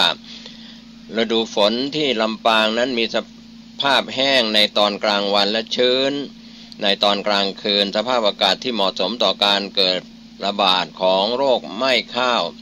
เกิดจากเชื้อราชนิดหนึ่งโดยต้นข้าวที่มีระยะเป็นต้นกล้าที่ใบข้าวจะมีจุดสีน้ำตาลคล้ายลูกตามีสีเทาอยู่กลางขนาดจุดจะแตกต่างกันความกว้างตั้งแต่2มิลลิเมตรจนถึง20มิลลิเมตรส่งผลให้ต้นข้าวนั้นแห้งและก็ตายคล้ายไฟไหม้ก็เตือนพี่น้องเกษตรกรในพื้นที่สอบถามรายละเอียดเรื่องของเพลี้ยกระโดดสีน้ำตาลข้อสงสัยสอบถามได้ที่สำนักงานเกษตรจังหวัดลำปาง 0543566677 ได้ทุกวันในวันเวลาราชการนะครับส่วนที่ทำการปกครองจังหวัดแม่ฮ่องสอนจัดโครงการพัฒนาทักษะภาษาเมียนมาปลัดอำเภอเจ้าพนักงานปกครองเจ้าหน้าที่ปกครองพนักงานราชการสมาชิกกองอาสารักษาดินแดนทั้ง7อำเภอของจังหวัดแม่ฮ่องสอน50คนเข้ารับการอบรมหลักสูตรภาษาเมียนมาตามโครงการพัฒนาทักษะภาษาประเทศเพื่อนบ้าน และองค์ความรู้เพื่อการปฏิบัติงานระหว่างวันที่20ถึง21สิงหาคมก็เริ่มกันวันนี้พรุ่งนี้เป็นวันสุดท้ายที่โรงแรมสวนหมอกคำรีสอร์ทอำเภอเมืองแม่ฮ่องสอนจังหวัดแม่ฮ่องสอนนะครับก็เป็นประเทศเพื่อนบ้านจะต้องเข้าใจภาษาในประเทศเพื่อนบ้านก็คือสาธารณรัฐแห่งสหภาพเมียนมาระดับน้ำที่เข้าท่วมโรงเรียนรังสีวิทยาลดลงสู่ระดับปกติแล้วนายธีรเดชขัตติยะหัวหน้าสำนักงานป้องกันและบรรเทาสาธารณภัยจังหวัดเชียงใหม่สาขาฝางสายเหนือรายงานจากอิทธิพลพายุโซนร้อนเบบินคาน้ำท่วมพื้นที่โรงเรียนรังสีวิทยาอำเภอฝางจังหวัดเชียงใหม่คืนที่ผ่านมาองค์การบริหารส่วนจังหวัดเชียงใหม่และชลประทานจังหวัดเชียงใหม่ได้นำเครื่องสูบน้ำขนาด8นิ้ว2เครื่องสูบระบายน้ำออกจากสนามหญ้าหน้าโรงเรียนและน้ำที่ท่วมขังของโรงเรียนรังสีวิทยาลดลงตั้งแต่เมื่อคืนที่ผ่านมา1 นาฬิกาจนถึงเช้าวันนี้20สิงหาคมทางโรงเรียนก็ร่วมกับหน่วยงานที่เกี่ยวข้องกำลังเร่งทำความสะอาดเพื่อให้สามารถเปิดทำการเรียนการสอนได้ตามปกติต่อไปนะครับก็ระดับน้ำที่ท่วมขังในเขตเทศบาลเวียงฝางอำเภอฝางเชียงใหม่นั้นกลับเข้าสู่ภาวะปกติแล้วระดับน้ำฝางที่จุดวัดสถานี TG08 บ้านสันทรายสันทรายคลองน้อยระดับน้ำอยู่ที่ 4.9 เมตรซึ่งจุดวิกฤตนั้นอยู่ที่5 เมตรสามารถระบายน้ำได้โดยสะดวกก็ขอบคุณคุณถนอมศรีแก้วเลิศจากสวท.ฝางเชียงใหม่นะครับรายงานข่าวกันเข้ามาวันนี้ส่วนสถานการณ์น้ำท่วมที่น่านเริ่มคลี่คลายน้ำลดระดับลงมากในเช้าวันนี้20สิงหาคมแล้วนายไพศาลวิมลรัตน์ผู้ว่าราชการจังหวัดน่านได้มอบหมายให้เทศบาลเมืองน่านและหน่วยงานที่เกี่ยวข้องเร่งช่วยเหลือประชาชนฉีดน้ำทำความสะอาดบ้านเรือนถนนหลังสถานการณ์น้ำเริ่มคลี่คลายพื้นที่เริ่มดำเนินการใช้ในเช้านี้ที่ตลาดตั้งจิตนุสรณ์เทศบาลเมืองน่านพร้อมหน่วยงานที่เกี่ยวข้องเร่งกวาดทำความสะอาดฉีดน้ำล้างเป็นในส่วนบริเวณถนนเพื่อให้การสัญจรได้สะดวกการดำเนินการทำความสะอาดในบริเวณตลาดตั้งจิตนุสรณ์ในลำดับถัดไปก็เร่งสามารถเปิดตลาดจำหน่ายสินค้าให้กับประชาชนส่วนทางฝั่งของอำเภอภูเพียงรถยนต์สามารถผ่านถนนบริเวณบ้านท่าล้อและแสงดาวทางไปวัดพระธาตุแช่แห้งได้แล้วหลังจากระดับน้ำน่านที่ N1 สำนักงานป่าไม้จังหวัดน่านลดลงเหลือ 6.10 เมตรช่วงเช้า 9 นาฬิกาที่ผ่านมาวันนี้ลดลงอย่างต่อเนื่องคงมีน้ำท่วมขังในพื้นที่บ้านดอนสีเสริมอยู่บางส่วนทางโรงพยาบาลทางเทศบาลเมืองน่านโครงการชลประทานน่านและปพ0เขต15เชียงรายได้เร่งดำเนินการสูบน้ำออกเพื่อระบายน้ำครับคาดว่าสถานการณ์น้ำจะลดระดับลงอีกมากในบ่ายวันนี้นะครับก็ขอบคุณทีมงานคุณกัมปนาทพอจิตจากสำนักงานประชาสัมพันธ์จังหวัดน่านกลับไปยังอำเภอฝางอีกครั้งหนึ่งนะครับเชียงใหม่จัดโครงการอำเภอยิ้มเคลื่อนที่นายชัชวาลปัญญาในอำเภอฝางจังหวัดเชียงใหม่กล่าวกับทีมข่าวสายเหนือของเชียงใหม่ว่าอำเภอฝางจังหวัดเชียงใหม่เตรียมจัดโครงการอำเภอยิ้มเคลื่อนที่ณวัดสันต้นเปาหมู่7ตำบลแม่ข่าอำเภอฝางเชียงใหม่ในวันที่22สิงหาคม2561ระหว่างเวลา 8:30 น.ถึง 12:00 น.ก็มีหน่วยงานราชการรัฐวิสาหกิจองค์กรปกครองส่วนท้องถิ่นและภาคเอกชนออกหน่วยเคลื่อนที่ให้บริการกับประชาชนเช่นการรับเรื่องร้องเรียนร้องทุกข์การให้คำปรึกษาด้านกฎหมายการให้บริการด้านประกันสังคมการให้คำปรึกษาด้านการเกษตรแจกเมล็ดพันธุ์พืชการให้บริการตรวจซ่อมเครื่องใช้ไฟฟ้าการให้บริการตรวจสุขภาพและการให้บริการตัดผมฟรีเหล่านี้นะครับเพื่อบรรเทาทุกข์บำรุงสุขกับประชาชนตามนโยบายของรัฐมนตรีว่าการกระทรวงมหาดไทยก็เชิญชวนประชาชนหมู่7ตำบลแม่ข่าอำเภอฝางเชียงใหม่เข้ารับบริการต่างๆได้ตามวันเวลาดังกล่าวก็คือ22สิงหาคม 8:30 น.ถึง 12:00 น.นะครับใน พื้นที่นะครับของหมู่7ตำบลแม่ข่าอำเภอฝางเชียงใหม่กลับไปยังจังหวัดน่านอีกคราวหนึ่งเรื่องของระดับน้ำที่ลดลงเริ่มกลับเข้าสู่ภาวะปกตินะครับก็เป็นส่วนที่ทีมข่าวจากจังหวัดน่านโดยคุณทิติรัตน์วัฒนาพันธ์จากสวทน่านได้รายงานข่าวกันเข้ามาเช้านี้เพิ่มเติมว่าหลังจากประสบอุทกภัยน้ำป่าไหลหลากน้ำล้นตลิ่งเข้าท่วมใน9อำเภอของจังหวัดน่านจากพายุเบบินคาตั้งแต่วันที่17ถึง19สิงหาคมที่ผ่านมานั้นก็มีอำเภอสันติสุขปัวแม่จริมท่าวังผาเมืองน่านภูเพียงเชียงกลางทุ่งช้างและก็เวียงสาโดยสำนักงานป้องกันและบรรเทาสาธารณภัยจังหวัดน่านสรุปรายงานสถานการณ์ความเสียหายเบื้องต้น37ตำบล172หมู่บ้าน 6,122 ครัวเรือนพื้นที่การเกษตรกว่า 1,000 ไร่สิ่งสาธารณประโยชน์ถนนสะพานเหมืองฝายโดยเฉพาะเขตพื้นที่เศรษฐกิจเขตเทศบาลเมืองน่านระดับน้ำเริ่มกลับเข้าสู่ภาวะปกติคงมีชุมชนบางพื้นที่ที่มีน้ำท่วมขังบางจุดที่เป็นแอ่งและพื้นที่ซ้ำซากทางหน่วยงานราชการก็ทำงานร่วมกับภาคเอกชนประชาชนเตรียมล้างโคลนดินเก็บขยะทำความสะอาดในพื้นที่บางส่วนแล้วส่วนท้ายน้ำก็มีอำเภอเวียงสายังมีน้ำไหลเข้าท่วมล่าสุดหน่วยงานราชการโดยนายไกรสอนอนุวัฒน์นายอำเภอเวียงสานายกองค์การบริหารส่วนตำบลเทศบาลเวียงสานายกองค์การบริหารส่วนตำบลเทศบาลกลางเวียงทหารตำรวจตชด.แพทย์พยาบาลสาธารณสุขจังหวัดและสาธารณสุขอำเภอประชาชนจิตอาสามูลนิธิร่วมกตัญญูโดยการนำของนายเอกพันธ์บรรลือฤทธิ์เร่งเข้าช่วยเหลือนำข้าวสารอาหารจำนวน400ชุดข้าวกล่องน้ำดื่มแจกจ่ายตามบ้านประชาชนที่บ้านดอนชัยซึ่งมีน้ำท่วมสูงประชาชนอยู่ในบ้านไม่สามารถช่วยเหลือตนเองได้จนกว่าจะคลี่คลายนะครับก็ขอบคุณทีมข่าวจากสวทน่านได้รายงานข่าวนี้กันเข้ามา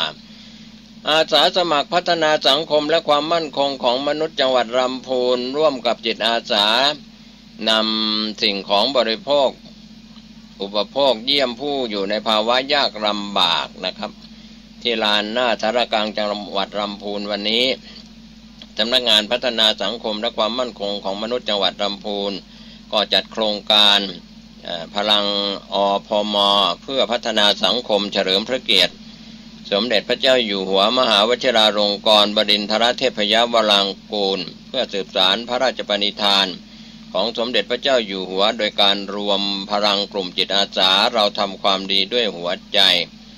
และอาสาสมัครพัฒนาสังคมและความมั่นคงของมนุษย์จังหวัดลำพูนก็จัดสวัสดิการเชิงรุกให้กับผู้ที่อยู่ในสภาวะยากลำบากโดยนางแจ่มจันทร์เกียรติคุณพัฒนาสังคมและความมั่นคงของมนุษย์จังหวัดลำพูนและนางรัชยาหั่นตระกูลหัวหน้าบ้านพักเด็กและครอบครัวจังหวัดลำพูนก็มอบสิ่งของอุปโภคบริโภคให้กับอาสาสมัครพัฒนาสังคมและความมั่นคงของมนุษย์จังหวัดลำพูน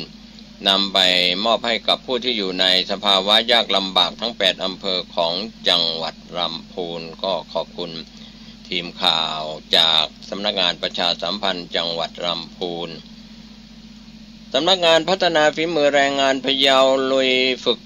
อบรมผู้มีรายได้น้อยดำเนินการไปแล้วกว่า 3,100 คนก็เป็นส่วนที่นายเสริมสกุลพจนการุณผู้อำนวยการสำนักงานพัฒนาฝีมือแรงงานพะเยากล่าวกับทีมข่าวของพะเยาว่าเร่งฝึกอาชีพเสริมให้กับผู้มีรายได้น้อยที่ลงทะเบียนสวัสดิการแห่งรัฐพร้อม4สาขา90คนมีสาขาศิลปะประดิษฐ์การทำเดคูพาร์ตณศูนย์การเรียนรู้กองทุนแม่ของแผ่นดินบ้านใหม่ดงหมู่ที่2ตำบลบ้านใหม่อำเภอเมืองพะเยาสาขาศิลปะประดิษฐ์การถักโครเชต์ณศูนย์พัฒนาคุณภาพชีวิตและส่งเสริมอาชีพผู้สูงอายุ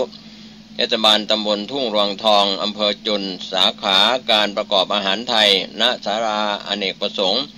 หมู่ที่8ตำบลจำป่าหวายอำเภอเมืองพะเยาและสาขาการทำขนมไทยณศาลาอเนกประสงค์บ้าน ค้างหงหมู่ที่13ตำบลจุนอำเภอจุนจังหวัดพะเยาเรื่องนี้ทางนายเสริมสกุลพจนการุณผู้อำนวยการสำนักงานพัฒนาฝีมือแรงงานพะเยากล่าวในช่วงท้ายว่าสำนักงานจัดสรรปันเป้าหมายของโครงการเพิ่มศักยภาพให้กับผู้มีรายได้น้อยที่ลงทะเบียนสวัสดิการแห่งรัฐสร้างงานสร้างอาชีพเพิ่มรายได้ความมั่นคงในชีวิตในปีงบประมาณ 2561 ถึง 5,388 คนแบ่งเป็นการฝึกอาชีพเร่งด่วนสาขาช่างอเนกประสงค์ช่างชุมชน 288 คนการฝึกอาชีพเสริม 58 หลักสูตร 5,100 คนดำเนินการฝึกไปแล้ว 3,182 คนคิดเป็นร้อยละ 59.06 ของเป้าหมายทั้งหมดที่ได้รับแบ่งเป็นการฝึกอาชีพเร่งด่วนสาขาช่างอเนกประสงค์90คนฝึกอาชีพเสริม 3,092 คนสำนักงานได้วางแผนการฝึกจัดกลุ่มนัดหมายผู้มีรายได้น้อยที่ลงทะเบียนสวัสดิการแห่งรัฐที่เหลือทั้งหมดอีกจำนวน 2,206 คนเข้ารับการฝึกอบรมให้แล้วเสร็จภายในวันที่30กันยายน 2561 ที่จะถึงนี้นะครับดังนั้นในส่วนของรายชื่อผู้มีบัตรสวัสดิการแห่งรัฐที่ผ่านการฝึกอบรมทั้งหมดก็จะได้ติดตามทั้ง9อำเภอของจังหวัดพะเยาก็มีนายอำเภอและแต่ละอำเภอได้มอบหมายให้กำนันผู้ใหญ่บ้านและก็ทีม AO ประจำอำเภอติดตามผลการมีงานทำและการมีรายได้เพิ่มของผู้ผ่านการฝึกอบรมนะครับกำหนดให้ผู้ผ่านการฝึกอบรมต้องมีงานทำมีรายได้เพิ่มขึ้นมากกว่าปีละ 30,000 บาทและไม่น้อยกว่า65%ของผู้ผ่านการฝึกอบรมทั้งหมดการฝึกอบรมของสำนักงานจึงมุ่งเน้นการนำความรู้ทักษะที่ได้รับไปประกอบอาชีพให้ทันต่อเวลาตามความถนัดความประสงค์ของแต่ละบุคคลเป็นหลักนะครับก็ขอบคุณทีมข่าวจากคุณประมวลอุปกิจจากสวท.พะเยานะครับรายงานข่าวนี้กันเข้ามาคณะรัฐมนตรีเห็นชอบมาตรการลดภาระหนี้เพิ่มสภาพคล่องให้กับเกษตรกรรายย่อยนะครับมาตรการลดภาระหนี้เพื่อเพิ่มสภาพคล่องให้กับเกษตรกรรายย่อยก็มี2ส่วนโดยคณะรัฐมนตรีมีมติเห็นชอบมาตรการลดภาระหนี้เพิ่มสภาพคล่องให้กับเกษตรกรรายย่อยเห็นชอบวงเงินงบประมาณงบกลางรายการเงินสำรองจ่ายเพื่อกรณีฉุกเฉินหรือจำเป็นปีงบประมาณ 2561 สำหรับวงเงินชดเชยดอกเบี้ยเงินกู้ของเดือนสิงหาคมและเดือนกันยายน 2561 จำนวน 2,724 ล้านบาทเศษนะครับชดเชยดอกเบี้ยเงินกู้แทนเกษตรกรลูกค้าธกส.ตามที่กระทรวงการคลังเสนอนะครับก็เป็นส่วนที่เป็นมาตรการลดนะครับโครงการ2โครงการก็มีโครงการขยายเวลาชำระหนี้ให้กับเกษตรกรลูกค้าธกส.แล้วก็โครงการลดดอกเบี้ยเงินกู้ให้กับเกษตรกรรายย่อยนะครับก็มีรายละเอียดนะครับที่ทางทีมข่าวเราได้รับรายงานกันเข้ามาก็ขออนุญาตแจ้งในส่วนมาตรการมติครม.ที่ท่านได้รับรู้รับทราบกันกลับมายังจังหวัดน่านอีกข่าวหนึ่งซึ่งรายงานกันเข้ามาเมื่อสักครู่นี้แพทย์จังหวัดน่านเตือนให้การใช้ยาป้องกันโรคฉี่หนูให้กินได้เฉพาะกลุ่มที่เสี่ยงสัมผัสน้ำนานเกิน1 ชั่วโมงทีมข่าวจากคุณทิติรัตน์วัฒนาพันธ์สวท.น่านได้รายงานกันเข้ามาเมื่อสักครู่นี้ว่านายแพทย์พงเทพวงศ์วัชรภัยบูรณ์รองผู้อำนวยการโรงพยาบาลน่านกล่าวกับทีมข่าวว่าห่วงใยประชาชนชาวจังหวัดน่านที่ต้องประสบภัยน้ำท่วมก็ออกเตือนประชาชนในการใช้ยาป้องกันโรคฉี่หนูหรือยาด็อกซี่ไซคลีนซึ่งเป็นยาปฏิชีวนะผู้ที่จะรับประทานยานี้ได้เพื่อป้องกันโรคฉี่หนูที่มากับน้ำผู้ที่ลงน้ำเพื่อช่วยเหลือประชาชนที่ถูกน้ำท่วมผู้ที่บาดแผลจากการทำงานต่างๆตำรวจทหารอาสาสมัครทุกหน่วยงานที่ลุยน้ำเข้าไปช่วยเหลือฟื้นฟูผู้ที่ลงแช่น้ำนาน เกิน1 ชั่วโมงหรือมีบาดแผลในบริเวณที่แช่น้ำจนหนังเปื่อยให้รับประทานยาป้องกันโรคฉี่หนูหลังอาหารทันที2 เม็ดเพียงครั้งเดียวเท่านั้นอาจจะมีอาการตอบสนองคลื่นไส้อาเจียนโดยจะไม่แนะนำให้บุคคลทั่วไปที่ไม่ได้สัมผัสน้ำขอประชาสัมพันธ์ว่าเราดำเนินรายการและเริ่มรายการกันแล้วลงนามประกาศโดยพระเทพปริยัติเจ้าคณะจังหวัดเชียงใหม่ประธานกรรมการดำเนินโครงการวิปัสสนาธุระคณะสงฆ์จังหวัดเชียงใหม่31 กรกฎาคม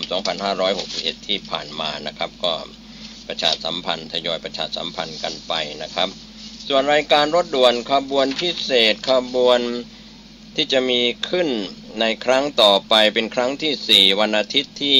26 สิงหาคมที่วัดศรีโพธารามตำบลยางเนิ้งอำเภอสารพีจังหวัดเชียงใหม่ 20 นาฬิกาฟังพระธรรมเทศนา1กันนะครับวันนี้รายการข่าวชาวบ้านเสียงธรรมเสียงข่าวหมดเวลาลงผมเกษตรเพชรสำริดบรรณาธิการข่าวก้านานิวก็ขอบคุณพี่น้องสื่อมวลชนในพื้นที่เชียงใหม่ลำพูนภาคเหนือ8 จังหวัด